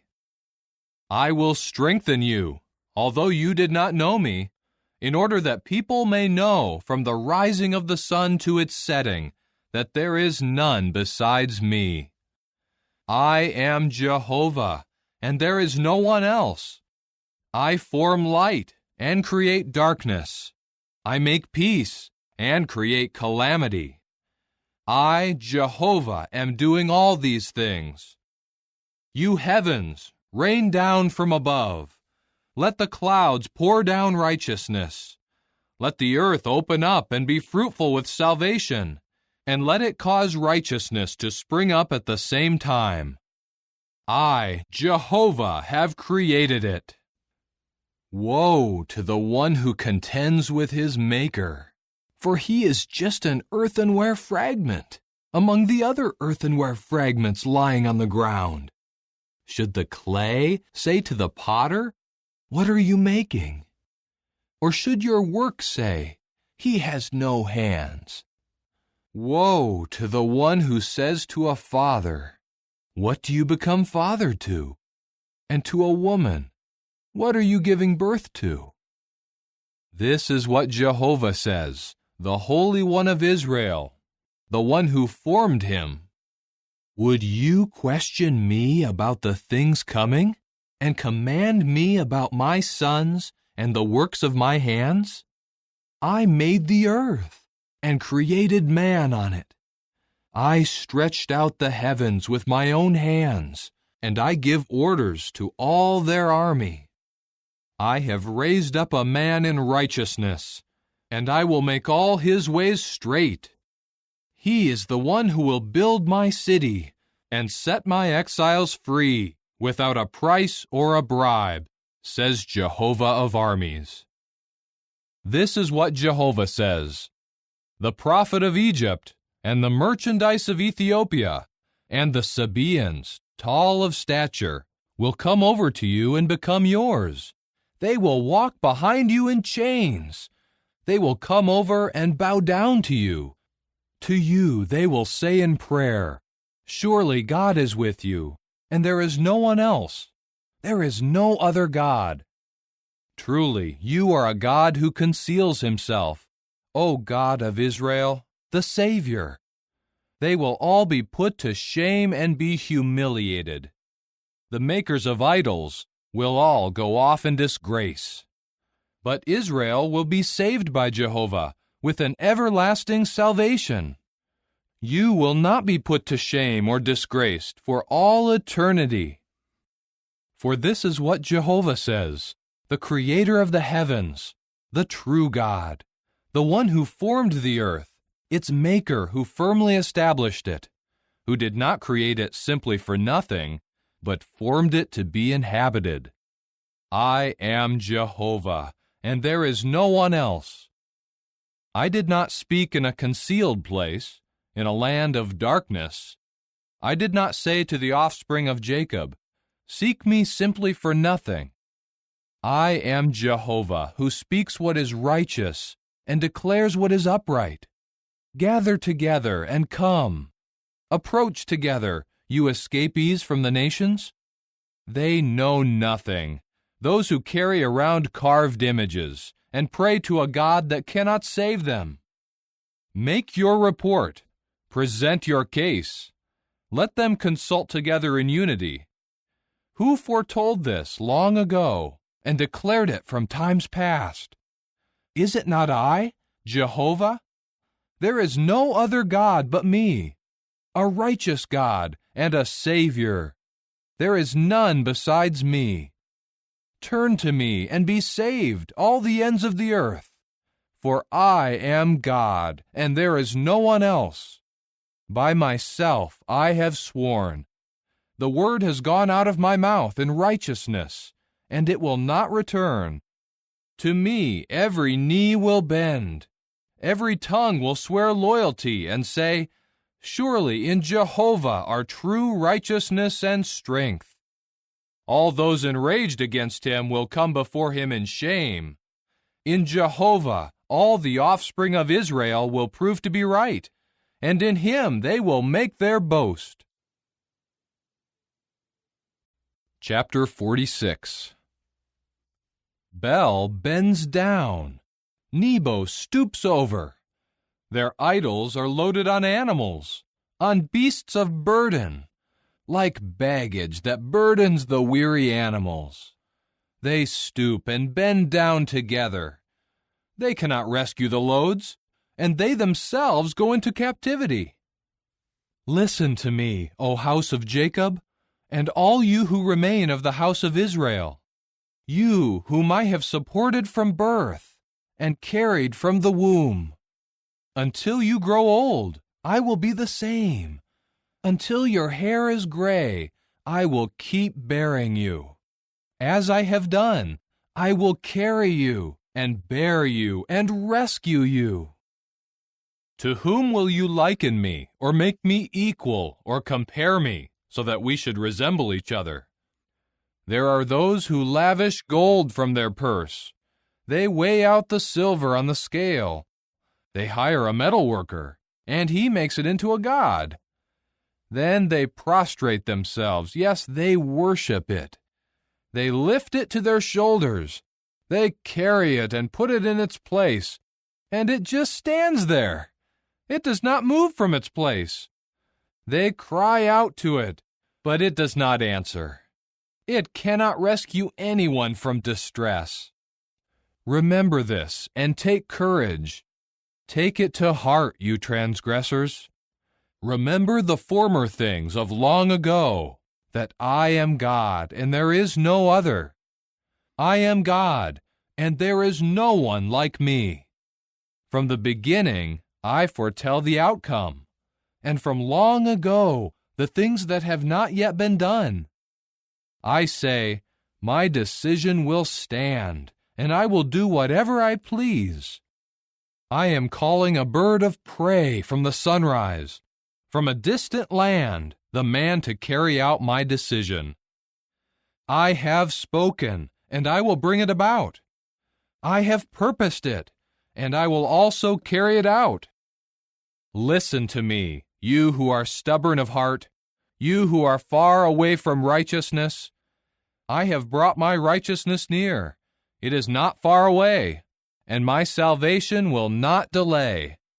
I will grant salvation in Zion, my splendor to Israel. Chapter 47. Come down and sit in the dust, O virgin daughter of Babylon. Sit down on the ground where there is no throne, O daughter of the Chaldeans. For never again will people call you delicate and pampered. Take a handmill and grind flour. Remove your veil. Strip off your skirt. Uncover your legs. Cross over the rivers.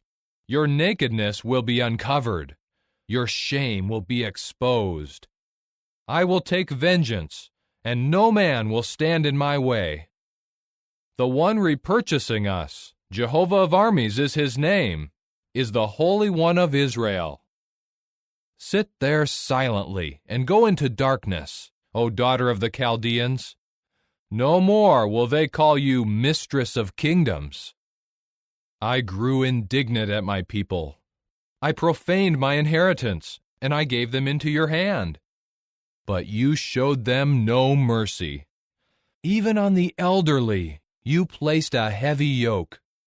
You said, I will always be the mistress, forever.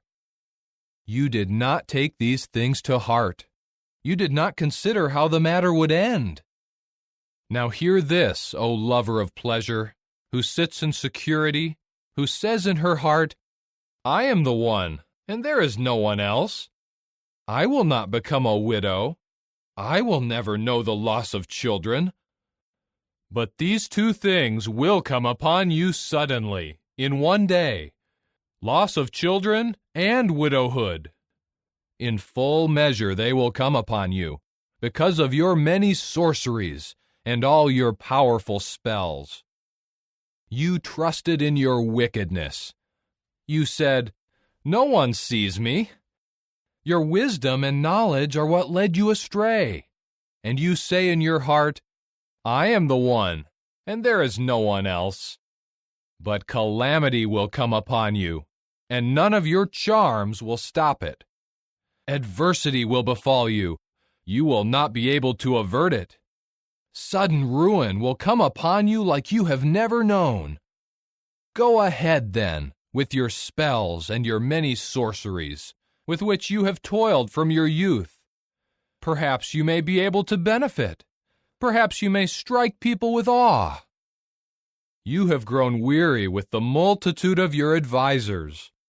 Let them stand up now and save you, those who worship the heavens, who gaze at the stars, those giving out knowledge at the new moons about the things that will come upon you.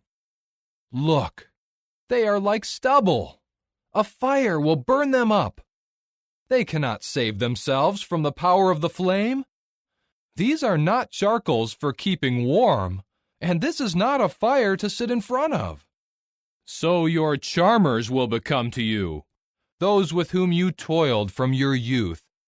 They will wander, each one in his own direction. There will be no one to save you. Chapter 48. Hear this, O house of Jacob, you who call yourselves by the name of Israel, and who have come from the waters of Judah, you who swear by the name of Jehovah, and who call on the God of Israel, though not in truth and righteousness. For they call themselves after the holy city, and seek the support of the God of Israel, whose name is Jehovah of armies. The former things I told you long ago. From my own mouth they went out, and I made them known. Suddenly I took action, and they came about.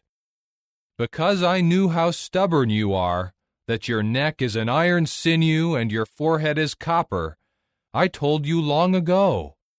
before it came about, I caused you to hear it, so that you could not say, 'My idol did this. My carved image and my metal image commanded this.' You have heard and seen all of this.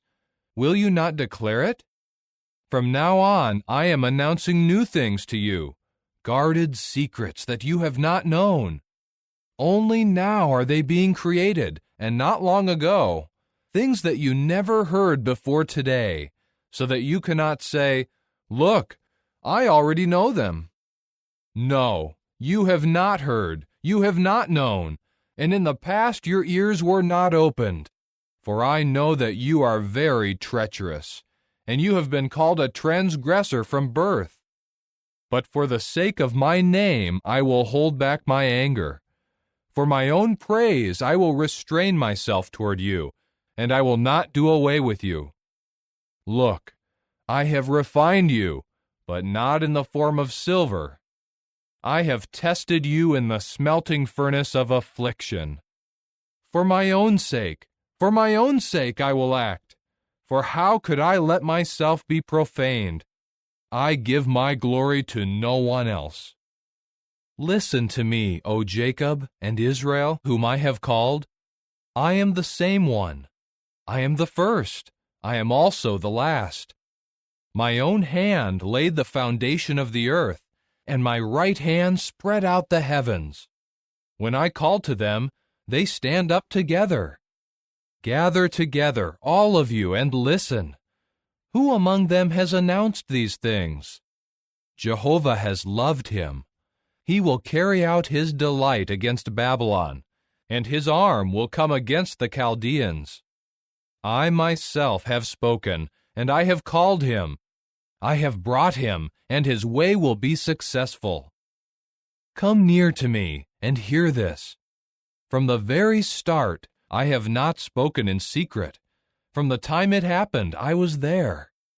And now the sovereign Lord Jehovah has sent me, and his Spirit. This is what Jehovah says, your repurchaser, the Holy One of Israel. I, Jehovah, am your God, the one teaching you to benefit yourself, the one guiding you in the way you should walk. If only you would pay attention to my commandments, then your peace would become just like a river, and your righteousness like the waves of the sea. Your offspring would be as many as the sand, and your descendants as its grains. Their name would never be cut off or annihilated from before me. Go out from Babylon. Flee from the Chaldeans. Announce it with a joyful cry. Proclaim it. Make it known to the ends of the earth. Say, Jehovah has repurchased his servant Jacob. They did not become thirsty when he led them through devastated places. He caused water to flow out of the rock for them. He split a rock and made water gush out. There is no peace, says Jehovah, for the wicked. Chapter 49. Listen to me, you islands, and pay attention, you faraway nations. Jehovah has called me before I was born. From the time I was in my mother's womb, he has made mention of my name. He made my mouth like a sharp sword. He has hidden me in the shadow of his hand. He made me a polished arrow. He concealed me in his quiver. He said to me, You are my servant, O Israel, through whom I will show my splendor. But I said, I have toiled for nothing. I used up my strength for an unreality, in vain. But surely my judgment is with Jehovah, and my wages with my God. And now Jehovah, the one who formed me from the womb as his servant, has said for me to bring Jacob back to him, so that Israel may be gathered to him. I will be glorified in the eyes of Jehovah, and my God will have become my strength. And he said, It is not enough that you are my servant to raise up the tribes of Jacob and to bring back those who were preserved of Israel. I have also given you as a light of nations, so that my salvation may reach the ends of the earth. This is what Jehovah, the repurchaser of Israel, his Holy One, says to the one who is despised, to the one who is detested by the nation, to the servant of rulers. Kings will see and rise up, and princes will bow down because of Jehovah, who is faithful, the Holy One of Israel, who has chosen you. This is what Jehovah says. In a time of favor I answered you, and in a day of salvation I helped you. I kept safeguarding you to give you as a covenant for the people, to rehabilitate the land, to cause them to possess their desolate inheritances, to say to the prisoners, "Come out," and to those in the darkness, "Show yourselves." By the roadways they will feed. Along all the worn paths will be their pastures. They will not go hungry, nor will they thirst, nor will scorching heat or the sun beat down on them. For the one who has mercy on them will lead them, and he will guide them by the springs of water. I will make all my mountains into a road, and my highways will be raised up. Look, these are coming from far away, and look, these from the north and from the west, and these from the land of Sinim. Shout for joy, you heavens, and rejoice, you earth. Let the mountains become cheerful with a joyful cry, for Jehovah has comforted his people, and he shows mercy to his own afflicted ones. But Zion kept saying, Jehovah has abandoned me, and Jehovah has forgotten me. Can a woman forget her nursing child, or have no compassion for the son of her womb? Even if these women forget, I would never forget you. Look, on my palms I have engraved you. Your walls are always before me. Your sons hurry back. Those who tore you down and devastated you will depart from you. Raise your eyes and look all around. They are all gathering together. They are coming to you. As surely as I am living, declares Jehovah, you will clothe yourself with all of them as with ornaments, and you will fasten them on yourself as a bride does. Although your places were devastated and desolate, and your land was in ruins, now it will become too cramped for those dwelling there, and those who swallowed you down will be far away. The sons born when you were bereaved will say in your hearing, This place is too cramped for me. Make room for me to dwell here. And you will say in your heart, Who has fathered these for me, since I am a woman bereaved of children and barren, exiled and taken prisoner? Who has raised these? Look, I was left all alone. So where have these come from? This is what the sovereign Lord Jehovah says. Look, I will raise up my hand to the nations, and I will lift up my signal to the peoples. They will bring your sons in their arms, and carry your daughters on their shoulders. Kings will become caretakers for you, and their princesses will be your nurses. They will bow down to you with their faces to the ground, and lick the dust of your feet. And you will have to know that I am Jehovah. Those hoping in me will not be put to shame.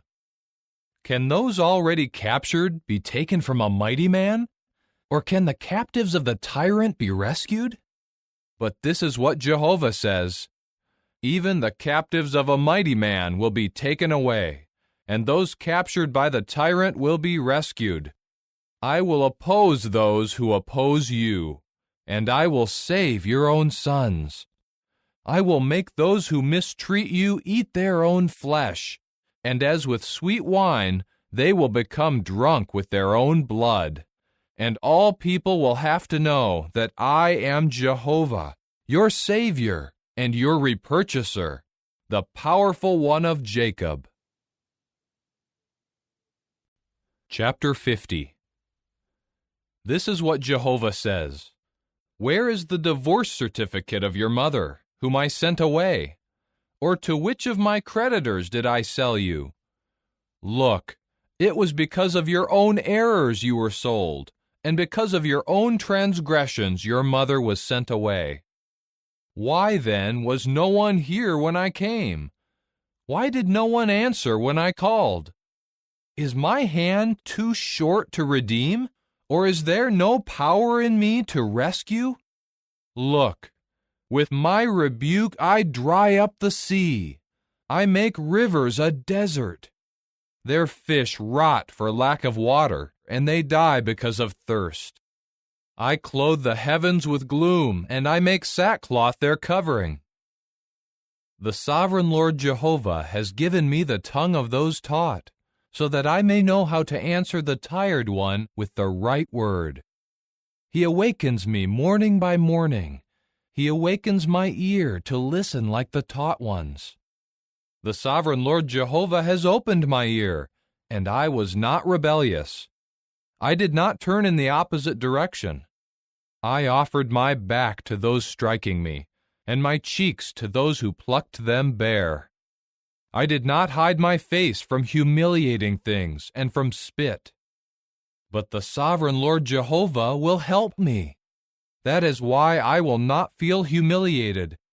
That is why I have set my face like a flint, and I know that I will not be put to shame. The one who declares me righteous is near. Who can accuse me? Let us stand up together. Who has a case against me? Let him approach me. Look, the sovereign Lord Jehovah will help me. Who will pronounce me guilty? Look, they will all wear out like a garment. A moth will eat them up. Who among you fears Jehovah and listens to the voice of his servant? Who has walked in deep darkness without any brightness? Let him trust in the name of Jehovah and support himself on his God. Look, all of you who are igniting a fire, making sparks fly, walk in the light of your fire, among the sparks you have set ablaze. This is what you will have from my hand. In sheer pain you will lie down. Chapter 51. Listen to me, you who are pursuing righteousness, you who are seeking Jehovah. Look to the rock from which you were hewn, and to the quarry from which you were dug. Look to Abraham your father, and to Sarah who gave birth to you. For he was only one when I called him, and I blessed him and made him many.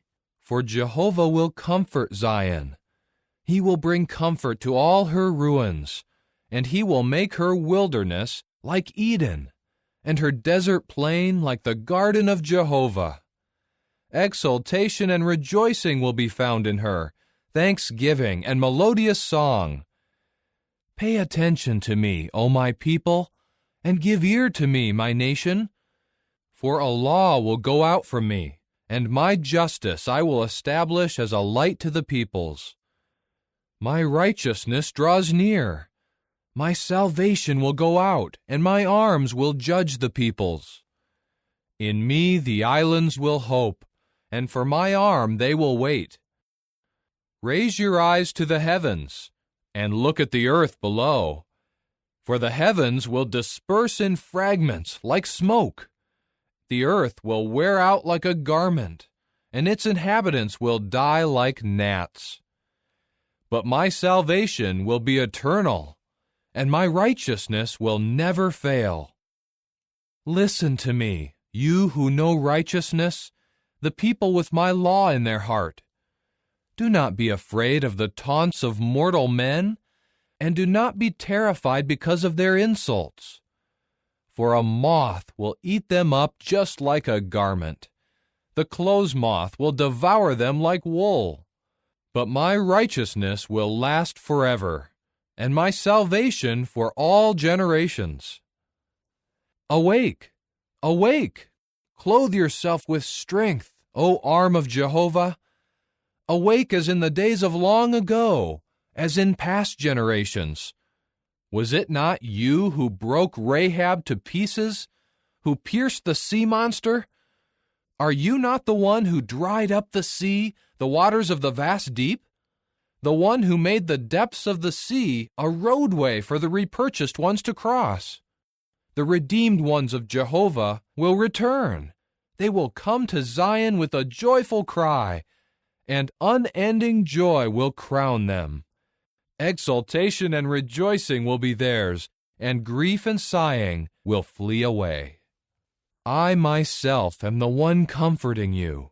Why should you be afraid of a mortal man who will die, and of a son of man who will wither like green grass? Why do you forget Jehovah your Maker, the one who stretched out the heavens and laid the foundation of the earth? And all day long you were in constant fear of the rage of the oppressor, as though he were in a position to bring you to ruin. Where now is the rage of the oppressor? The one bent over in chains will soon be set free. He will not die and go into the pit, nor will his bread be lacking. But I am Jehovah your God, who stirs up the sea and makes its waves boisterous. Jehovah of armies is his name. I will put my words in your mouth, and with the shadow of my hand I will cover you, in order to plant the heavens, and to lay the foundation of the earth, and to say to Zion, You are my people. Awake, awake, rise up, O Jerusalem, you who have drunk from the hand of Jehovah his cup of wrath. You have drunk the goblet. You have drained out the cup causing staggering. Not one of all the sons whom she bore is there to guide her, and not one of all the sons whom she raised has taken hold of her hand. These two things have befallen you. Who will sympathize with you? Destruction and devastation, hunger and sword. Who will comfort you? Your sons have fainted. They lie down at every street corner, like wild sheep in the net. They are full of the wrath of Jehovah, the rebuke of your God. So please listen to this, O woman afflicted and drunk, though not with wine. This is what your Lord Jehovah says, your God who defends his people. Look, I will take from your hand the cup causing staggering, the goblet, my cup of wrath. You will never drink it again. I will put it into the hand of your tormentors, those who said to you, Bow down so that we may walk over you. So you made your back like the ground, like a street for them to walk on. Chapter 52. Awake, awake, clothe yourself with strength, O Zion. Put on your beautiful garments, O Jerusalem, the holy city, for no more will the uncircumcised and unclean one enter into you. Shake off the dust. Rise and take a seat, O Jerusalem. Loosen the bonds on your neck, O captive daughter of Zion. For this is what Jehovah says, You were sold for nothing, and without money you will be repurchased. For this is what the sovereign Lord Jehovah says, At first my people went down to Egypt to live there as foreigners. Then Assyria oppressed them without cause. What then should I do here, declares Jehovah?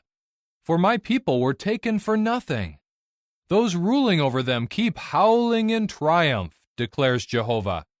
And constantly, all day long, my name is treated with disrespect. For that reason my people will know my name. For that reason they will know in that day that I am the one speaking. Look, it is I.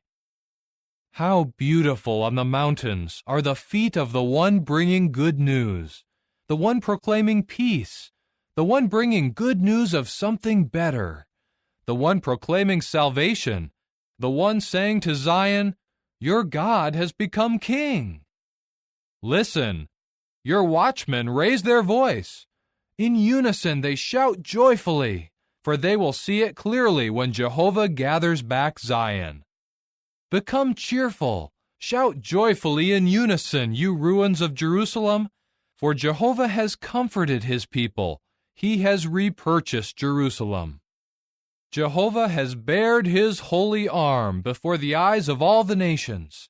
All the ends of the earth will see the acts of salvation of our God. Turn away, get out of there, touch nothing unclean. Get out from the midst of her. Keep yourselves clean, you who are carrying the utensils of Jehovah.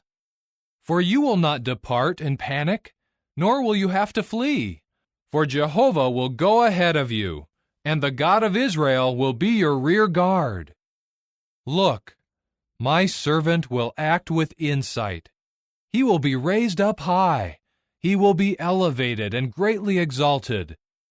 Just as there were many who stared at him in amazement, for his appearance was disfigured more than that of any other man, and his stately form more than that of mankind.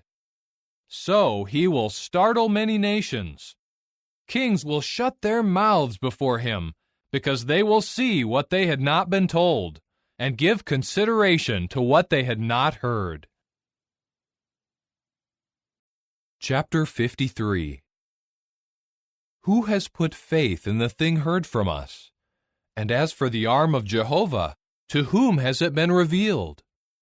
He will come up like a twig before him, like a root out of parched land. No stately form does he have, nor any splendor, and when we see him, his appearance does not draw us to him. He was despised and was avoided by men, a man who was meant for pains and was familiar with sickness. It was as if his face were hidden from us. He was despised, and we held him as of no account. Truly, he himself carried our sicknesses, and he bore our pains. But we considered him as plagued, stricken by God, and afflicted. But he was pierced for our transgression. He was crushed for our errors. He bore the punishment for our peace, and because of his wounds we were healed. Like sheep we have all wandered about. Each has turned his own way, and Jehovah has caused the error of us all to meet up with him. He was oppressed, and he let himself be afflicted, but he would not open his mouth. He was brought like a sheep to the slaughter, like a ewe that is silent before its shearers, and he would not open his mouth.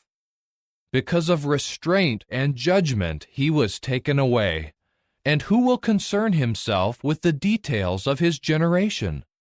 For he was cut off from the land of the living. Because of the transgression of my people, he received the stroke. And he was given a burial place with the wicked, and with the rich in his death, although he had done no wrong and there was no deception in his mouth. But it was Jehovah's will to crush him, and he let him become sick. If you will present his life as a guilt offering, he will see his offspring. He will prolong his days, and through him the delight of Jehovah will have success. Because of his anguish, he will see and be satisfied. By means of his knowledge, the righteous one, my servant, will bring a righteous standing to many people, and their errors he will bear. For that reason I will assign him a portion among the many, and he will apportion the spoil with the mighty, because he poured out his life even to death, and was counted among the transgressors. He carried the sin of many people, and he interceded for the transgressors. Chapter 54. Shout joyfully, you barren woman who has not given birth. Become cheerful and cry out for joy, you who never had birth pains. For the sons of the desolate one are more numerous than the sons of the woman with a husband, says Jehovah. Make the place of your tent more spacious. Stretch out the tent cloths of your grand tabernacle. Do not hold back. Lengthen your tent cords and make your tent pins strong. For you will spread out to the right and to the left. Your offspring will take possession of nations, and they will inhabit the desolated cities. Do not be afraid, for you will not be put to shame. And do not feel humiliated, for you will not be disappointed. For you will forget the shame of your youth, and the disgrace of your widowhood you will remember no more. For your grand Maker is as your husband. Jehovah of armies is his name, and the Holy One of Israel is your repurchaser. He will be called the God of the whole earth. For Jehovah called you as if you were an abandoned wife and grief-stricken, like a wife married in youth and then rejected, says your God. For a brief moment I abandoned you, but with great mercy I will gather you back. In a flood of indignation I hid my face from you for a moment, but with everlasting loyal love I will have mercy on you, says your repurchaser, Jehovah. This is like the days of Noah to me. Just as I have sworn that the waters of Noah will no more cover the earth, so I swear that I will no more become indignant toward you or rebuke you. For the mountains may be removed, and the hills may be shaken, but my loyal love will not be removed from you, nor will my covenant of peace be shaken, says Jehovah, the one having mercy on you. O afflicted woman, storm-tossed, uncomforted, I am laying your stones with hard mortar, and your foundation with sapphires. I will make your battlements of rubies, your gates of sparkling stones, and all your boundaries of precious stones. And all your sons will be taught by Jehovah, and the peace of your sons will be abundant. You will be firmly established in righteousness. You will be far removed from oppression. You will fear nothing and have no cause for terror, for it will not come near you. If anyone should attack you, it will not be at my orders. Whoever makes an attack on you will fall because of you. Look, I myself created the craftsman, who blows on the charcoal fire, and his work produces a weapon. I myself also created the destructive man to bring ruin. No weapon formed against you will have any success, and you will condemn any tongue that rises up against you in the judgment. This is the heritage of the servants of Jehovah, and their righteousness is from me, declares Jehovah. Chapter 55. Come, all you thirsty ones, come to the water. You with no money, come, buy and eat. Yes, come, buy wine and milk without money and without cost. Why do you keep paying out money for what is not bread? And why spend your earnings for what brings no satisfaction? Listen intently to me, and eat what is good, and you will find great delight in what is truly rich. Incline your ear and come to me. Listen, and you will keep alive, and I will readily make with you an everlasting covenant, in harmony with the expressions of loyal love to David, which are faithful. Look, I made him a witness to the nations, a leader and commander to the nations.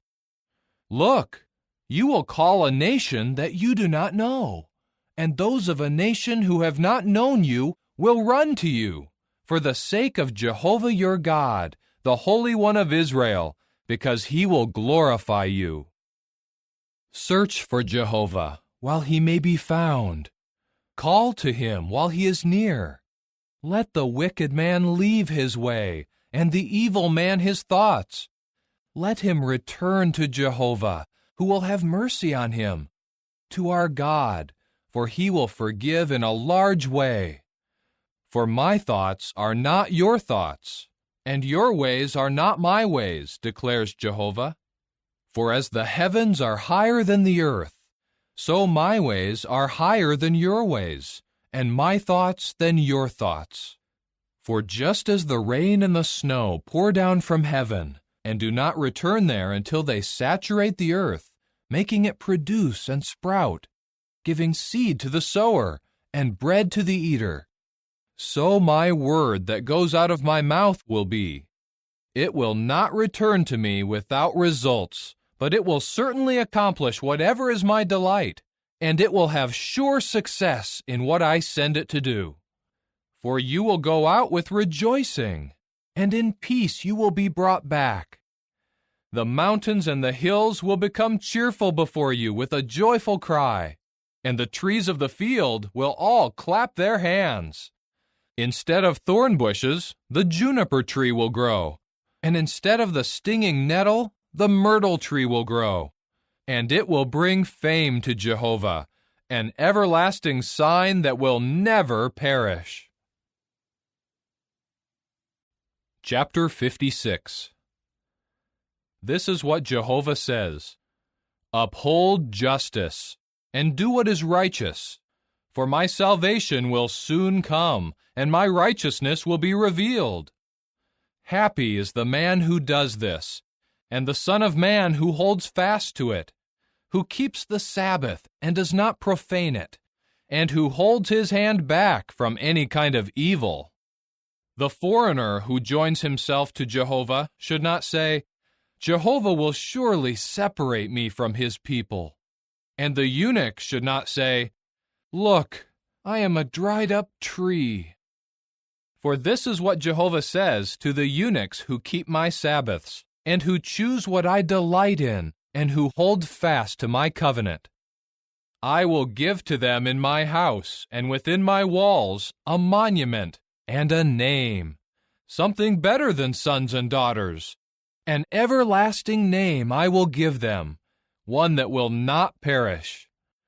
As for the foreigners who join themselves to Jehovah to minister to him, to love the name of Jehovah, and to be his servants, all those who keep the Sabbath and do not profane it, and who hold fast to my covenant, I will also bring them to my holy mountain, and make them rejoice inside my house of prayer. Their whole burnt offerings and their sacrifices will be accepted on my altar, for my house will be called a house of prayer for all the peoples. The sovereign Lord Jehovah, who is gathering the dispersed ones of Israel, declares, I will gather to him others besides those already gathered. All you wild animals of the field, come to eat. All you wild animals in the forest. His watchmen are blind. None of them have taken note. All of them are speechless dogs, unable to bark. They are panting and lying down. They love to slumber. They are dogs with a voracious appetite. They are never satisfied. They are shepherds who have no understanding. They have all gone their own way. Every last one of them seeks his own dishonest gain and says, Come, let me take some wine, and let us drink our fill of alcohol. And tomorrow will be like today, only far better. Chapter 57. The righteous one has perished, but no one takes it to heart. Loyal men are taken away, with no one discerning that the righteous one has been taken away because of the calamity. He enters into peace. They rest on their beds, all who walk uprightly. But as for you, come closer, you sons of a sorceress, you children of an adulterer and a prostitute. Whom are you making fun of? Against whom do you open your mouth wide and stick out your tongue? Are you not the children of transgression, the children of deceit, those who are inflamed with passion among big trees, under every luxuriant tree, who slaughtered the children in the valleys, under the clefts of the crags? With the smooth stones of the valley is your portion. Yes, these are your lot. Even to them you pour out drink offerings and offer gifts. Should I be satisfied with these things? On a mountain high and lofty you prepared your bed, and you went up there to offer sacrifice. Behind the door and the doorpost you set up your memorial. You left me and uncovered yourself. You went up and made your bed spacious, and you made a covenant with them. You loved sharing their bed, and you gazed at the male organ. You went down to Melech with oil, and with an abundance of perfume. You sent your envoys far off, so that you descended to the grave. You have toiled in following your many ways, but you did not say, "It is hopeless." You found renewed strength. That is why you do not give up. Whom did you dread and fear, so that you started to lie? You did not remember me. You took nothing to heart.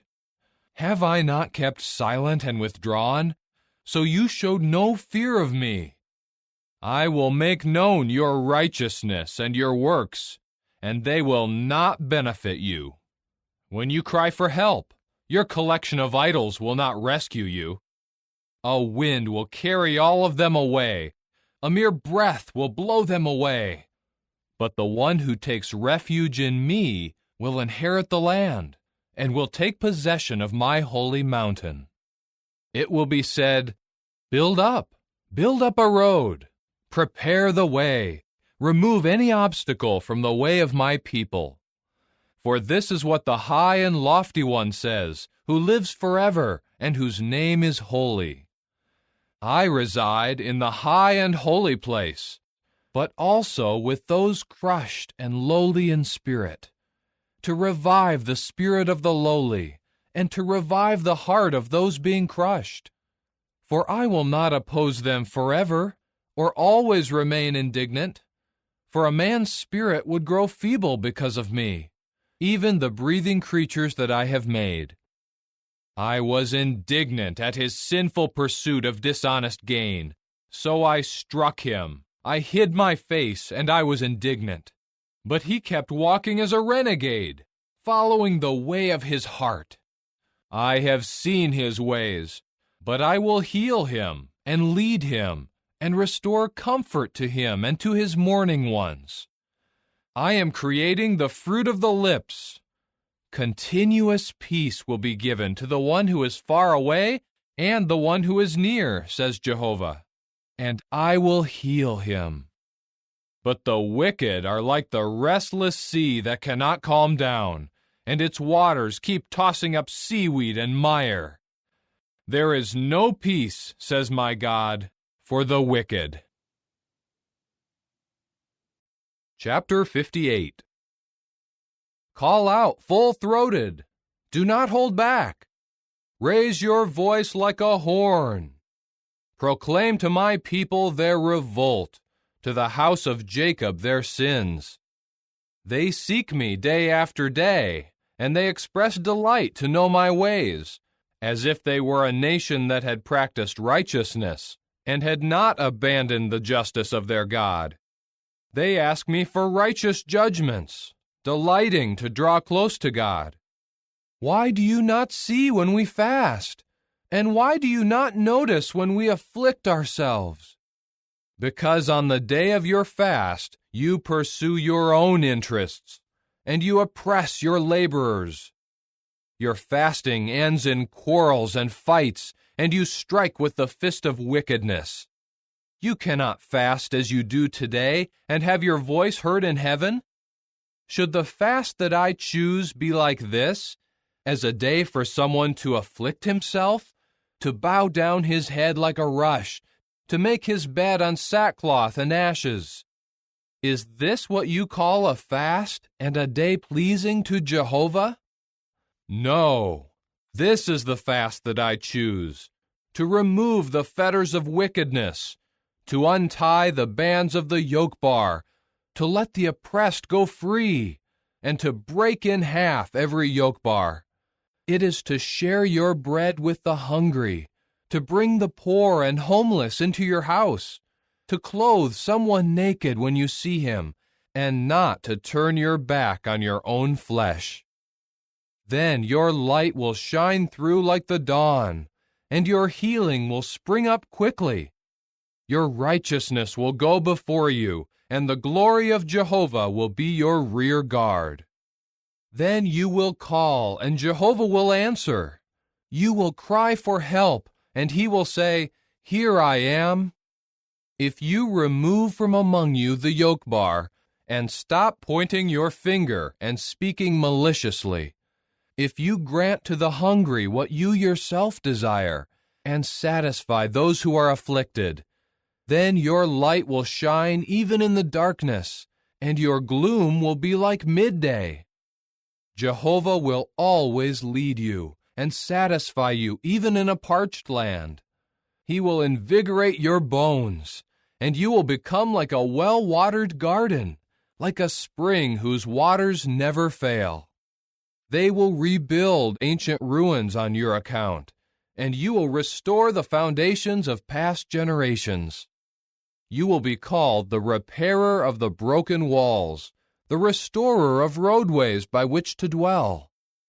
If, because of the Sabbath, you refrain from pursuing your own interests on my holy day, and you call the Sabbath an exquisite delight, a holy day of Jehovah, a day to be glorified, and you glorify it rather than pursuing your own interests and speaking idle words, then you will find your exquisite delight in Jehovah, and I will make you ride on the high places of the earth. I will cause you to eat from the inheritance of Jacob your forefather, for the mouth of Jehovah has spoken. Chapter 59. Look, the hand of Jehovah is not too short to save, nor is his ear too dull to hear. No, your own errors have separated you from your God. Your sins have made him hide his face from you, and he refuses to hear you. For your palms are polluted with blood, and your fingers with error. Your lips speak lies, and your tongue mutters unrighteousness. No one calls out for righteousness, and no one goes to court in truthfulness. They trust in unreality and speak what is worthless.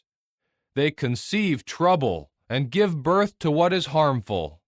They hatch the eggs of a poisonous snake, and they weave the cobweb of a spider. Anyone who eats their eggs would die, and the egg that is crushed hatches a viper.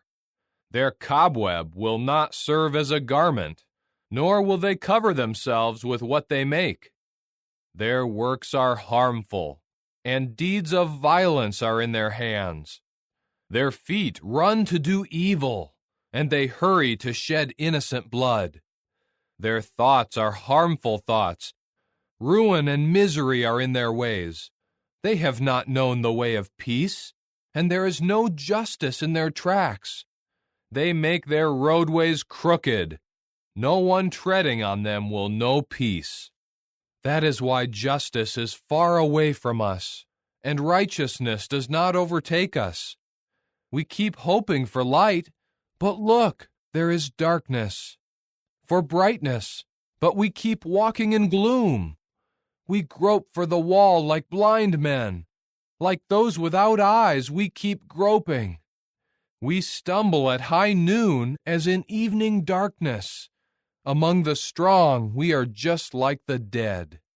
We all keep growling like bears and cooing mournfully like doves. We hope for justice, but there is none.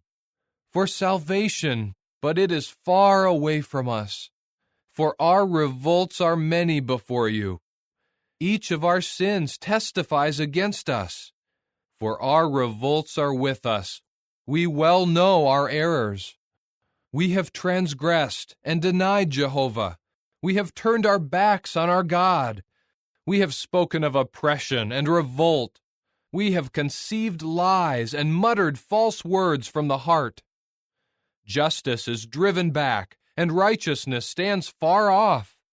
For truth has stumbled in the public square, and what is upright is unable to enter. Truth has vanished, and anyone who turns away from bad is plundered. Jehovah saw this and was displeased, for there was no justice. He saw that there was no man, and he was astonished that no one interceded.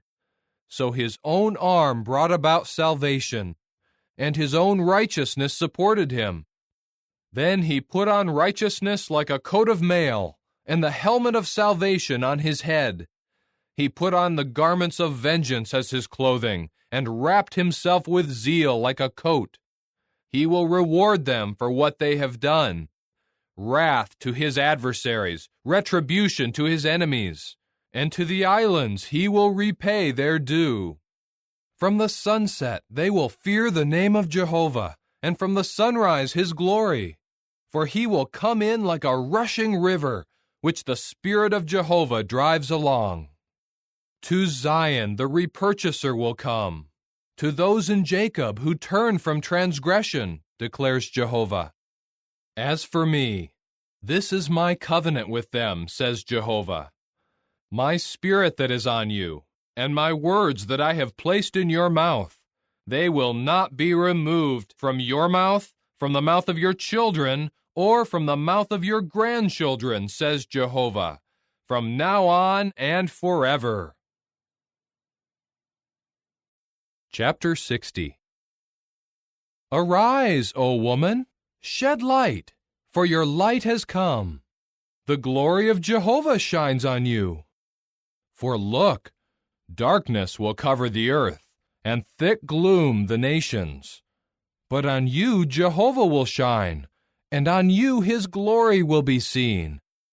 Nations will go to your light, and kings to your shining splendor. Raise your eyes and look all around you. They have all been assembled. They are coming to you. From far away your sons keep coming, and your daughters being supported on the hip.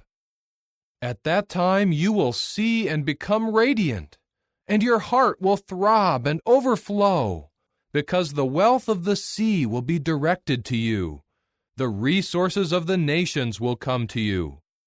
Throngs of camels will cover your land, young male camels of Midian and Ephah. All those from Sheba, they will come. Gold and frankincense they will carry. They will proclaim the praises of Jehovah. All the flocks of Kedar will be gathered to you. The rams of Nebaioth will serve you. They will come on my altar with approval, and I will beautify my glorious house. Who are these that fly along like clouds, like doves to their dovecotes? For in me the islands will hope. The ships of Tarshish are in the lead, to bring your sons from far away, along with their silver and their gold, to the name of Jehovah your God, and to the Holy One of Israel. For he will glorify you. Foreigners will build your walls, and their kings will minister to you. For in my indignation I struck you, but in my favor I will have mercy on you. Your gates will be kept open constantly. They will not be closed by day or by night, to bring to you the resources of the nations, and their kings will take the lead. For any nation and any kingdom that will not serve you will perish, and the nations will be utterly devastated. To you the glory of Lebanon will come, the juniper tree, the ash tree, and the cypress together, to beautify the place of my sanctuary. I will glorify the place for my feet. The sons of those who oppressed you will come and bow down before you. All those treating you disrespectfully must bow down at your feet, and they will have to call you the city of Jehovah, Zion of the Holy One of Israel. Instead of your being abandoned and hated, with nobody passing through, I will make you a source of everlasting pride, a cause for rejoicing throughout all generations. And you will actually drink the milk of nations. At the breast of kings you will nurse. And you will certainly know that I, Jehovah, am your Savior, and the powerful one of Jacob is your repurchaser. Instead of the copper, I will bring in gold, and instead of the iron, I will bring in silver.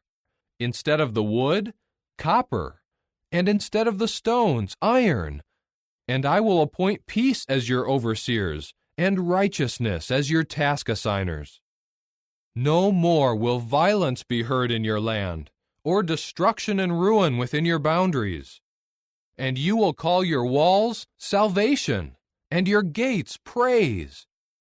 For you the sun will no longer be a light by day, nor will the shining of the moon give you light. For Jehovah will become to you an eternal light, and your God will be your beauty. No more will your sun set, nor will your moon wane, for Jehovah will become for you an eternal light, and the days of your mourning will have ended. And all your people will be righteous. They will possess the land forever. They are the sprout that I planted, the work of my hands, for me to be beautified. The little one will become 1,000, and the small one a mighty nation. I myself, Jehovah, will speed it up in its own time. Chapter 61. The Spirit of the Sovereign Lord Jehovah is upon me, because Jehovah anointed me to declare good news to the meek. He sent me to bind up the brokenhearted, to proclaim liberty to the captives, and the wide opening of the eyes to the prisoners, to proclaim the year of Jehovah's goodwill, and the day of vengeance of our God, to comfort all who mourn, to provide for those mourning over Zion, to give them a headdress instead of ashes, the oil of exultation instead of mourning, the garment of praise instead of a despondent spirit. And they will be called big trees of righteousness, the planting of Jehovah, in order to glorify him. They will rebuild the ancient ruins. They will raise up the desolated places of the past, and they will restore the devastated cities, the places that lay desolate for generation after generation. Strangers will stand and shepherd your flocks, and foreigners will be your farmers and your vine dressers. As for you, you will be called the priests of Jehovah. They will call you the ministers of our God. You will eat the resources of the nations, and about their glory you will boast. Instead of shame, you will have a double portion, and instead of humiliation, they will shout joyfully over their share. Yes, they will possess a double portion in their land. Everlasting rejoicing will be theirs. For I, Jehovah, love justice. I hate robbery and unrighteousness. I will faithfully give them their wages, and I will make an everlasting covenant with them. Their offspring will be known among the nations, and their descendants among the peoples. All who see them will recognize them, that they are the offspring whom Jehovah has blessed. I will greatly exult in Jehovah. My whole being will rejoice in my God, for he has clothed me with the garments of salvation. He has wrapped me with the robe of righteousness, just like a bridegroom who wears a turban like that of a priest, and like a bride who adorns herself with her ornaments. For as the earth brings forth its sprouts, and as the garden makes what is sown in it sprout, so will the sovereign Lord Jehovah cause righteousness and praise to sprout before all the nations. Chapter 62. For the sake of Zion, I will not keep silent, and for the sake of Jerusalem, I will not keep still, until her righteousness shines like a bright light, and her salvation burns like a torch. The nations will see your righteousness, O woman, and all kings your glory. And you will be called by a new name, which Jehovah's own mouth will designate. You will become a crown of beauty in the hand of Jehovah, a royal turban in the palm of your God. No more will you be called an abandoned woman, and your land will no longer be called desolate, but you will be called, My delight is in her, and your land will be called the married one. For Jehovah will take delight in you, and your land will be as one married. For just as a young man marries a virgin, your sons will marry you. With the rejoicing of a bridegroom over a bride, your God will rejoice over you. Upon your walls, O Jerusalem, I have commissioned watchmen. Continuously, all day long and all night long, they should not be silent. You who make mention of Jehovah, do not rest, and do not give him any rest until he firmly establishes Jerusalem. Yes, until he makes her the praise of the earth. Jehovah has sworn an oath with his right hand, with his strong arm. I will no longer give your grain as food to your enemies, nor will foreigners drink your new wine for which you have toiled. But those gathering it will eat it, and they will praise Jehovah. And those collecting it will drink it in my holy courtyards. Pass through the gates. Clear the way for the people. Build up the highway. Rid it of stones. Raise up a signal for the peoples. Look, Jehovah has proclaimed to the ends of the earth. Say to the daughter of Zion, look, your salvation is coming. Look, his reward is with him, and the wage he pays is before him. They will be called the holy people, those repurchased by Jehovah, and you will be called sought after, a city not abandoned. Chapter 63. Who is this coming from Edom, from Basra with bright-colored garments? This one with splendid clothing, marching in his great power. It is I, the one speaking in righteousness, the one with great power to save. Why is your clothing red? And why are your garments like those of one treading the winepress? I have trodden the wine trough alone. No one from the peoples was with me. I kept treading them in my anger, and I kept trampling them in my wrath. My garments were spattered with their blood, and I have stained all my clothing. For the day of vengeance is in my heart, and the year of my repurchased ones has come. I looked, but there was no one to help.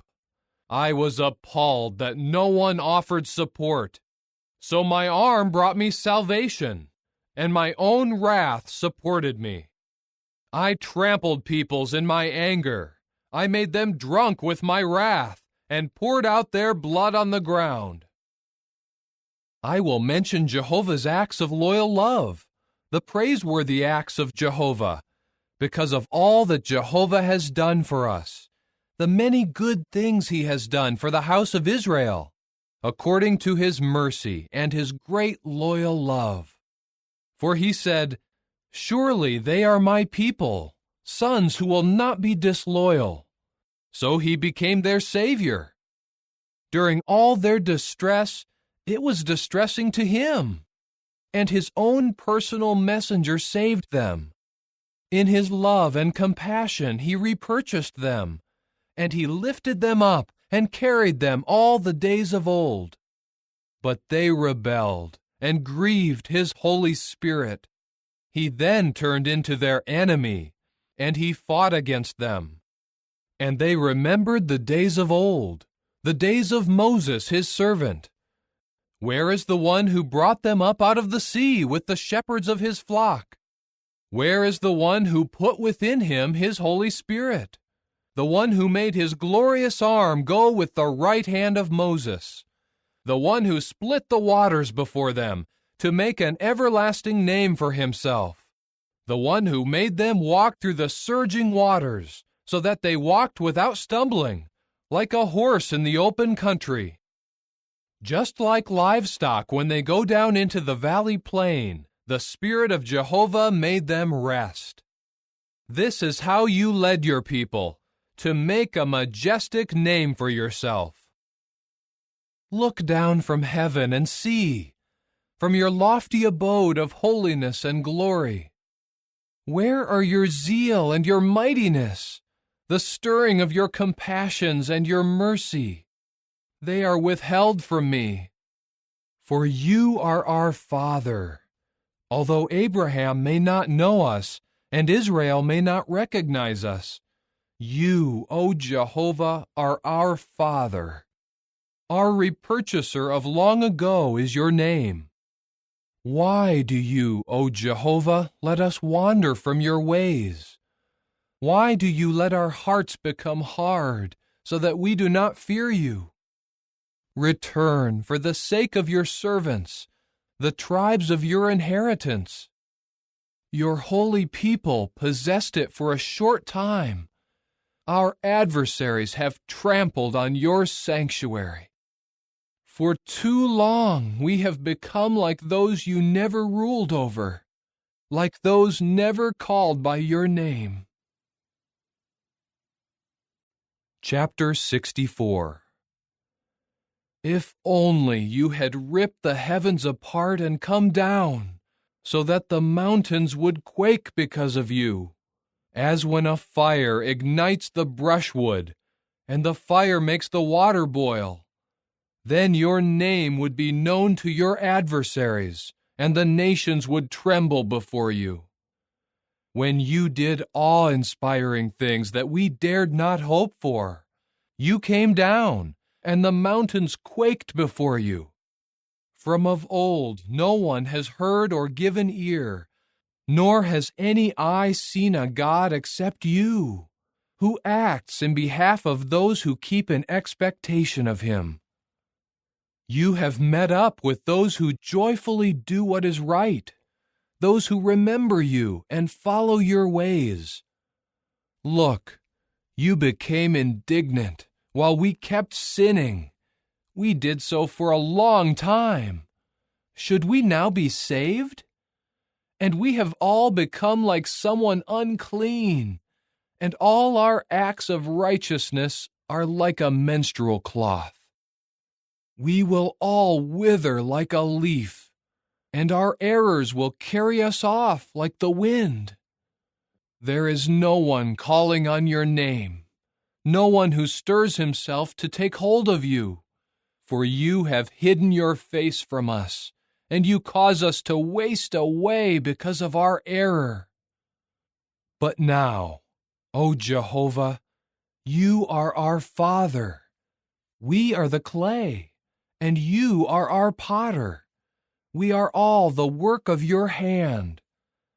Do not become too indignant, O Jehovah, and do not remember our error forever. Look at us, please, for we are all your people. Your holy cities have become a wilderness. Zion has become a wilderness, Jerusalem a wasteland. Our house of holiness and glory, where our forefathers praised you, has been burned with fire, and all the things we cherished lie in ruins. In view of this, will you still restrain yourself, O Jehovah? Will you remain silent and let us be afflicted so severely? Chapter 65. I have let myself be searched for by those who did not ask for me. I have let myself be found by those who did not look for me. I said, Here I am, to a nation that was not calling on my name. I have spread out my hands all day long to a stubborn people, to those walking in the way that is not good, following their own thoughts, a people who constantly offend me to my face, sacrificing in gardens and making sacrificial smoke on bricks. They sit among graves, and they pass the night in hidden places, eating the flesh of pigs, and the broth of foul things is in their vessels. They say, Keep to yourself, do not approach me, for I am holier than you. These are a smoke in my nostrils, a fire burning all day long. Look, it is written before me, I will not stand still. but I will repay them. I will repay them in full measure, for their errors and for the errors of their forefathers as well, says Jehovah. Because they have made sacrificial smoke on the mountains, and have reproached me on the hills, I will first measure out their wages in full. This is what Jehovah says. Just as when new wine is found in a cluster of grapes, and someone says, "Do not destroy it, for there is some good in it," so I will do for the sake of my servants. I will not destroy them all. I will bring out of Jacob an offspring, and out of Judah the one to inherit my mountains. My chosen ones will take possession of it, and my servants will reside there. Sharon will become a pasture for sheep, and the valley of Achor a resting place for cattle, for my people who search for me. But you are among those forsaking Jehovah, those forgetting my holy mountain, those setting a table for the God of good luck, and those filling up cups of mixed wine for the God of destiny. So I will destine you for the sword, and all of you will bow down to be slaughtered. Because I called, but you did not answer. I spoke, but you did not listen. You kept doing what was bad in my eyes, and you chose what displeased me. Therefore, this is what the sovereign Lord Jehovah says. Look, my servants will eat, but you will go hungry. Look, my servants will drink, but you will go thirsty. Look, my servants will rejoice, but you will suffer shame. Look, my servants will shout joyfully because of the good condition of the heart. But you will cry out because of the pain of heart, and you will wail because of a broken spirit. You will leave behind a name that my chosen ones will use as a curse, and the sovereign Lord Jehovah will put each of you to death. But his own servants he will call by another name, so that anyone who seeks a blessing for himself in the earth will be blessed by the God of truth. And anyone who swears an oath in the earth will swear by the God of truth. For the former distresses will be forgotten. They will be concealed from my eyes. For look, I am creating new heavens and a new earth, and the former things will not be called to mind, nor will they come up into the heart. So exult and be joyful forever in what I am creating. For look, I am creating Jerusalem a cause for joy, and her people a cause for exultation. And I will rejoice in Jerusalem and exult in my people. No more will there be heard in her the sound of weeping or a cry of distress. No more will there be an infant from that place who lives but a few days, nor an old man who fails to live out his days. For anyone who dies at 100 will be considered a mere boy, and the sinner will be cursed even though he is 100 years of age. They will build houses and live in them, and they will plant vineyards and eat their fruitage. They will not build for someone else to inhabit, nor will they plant for others to eat.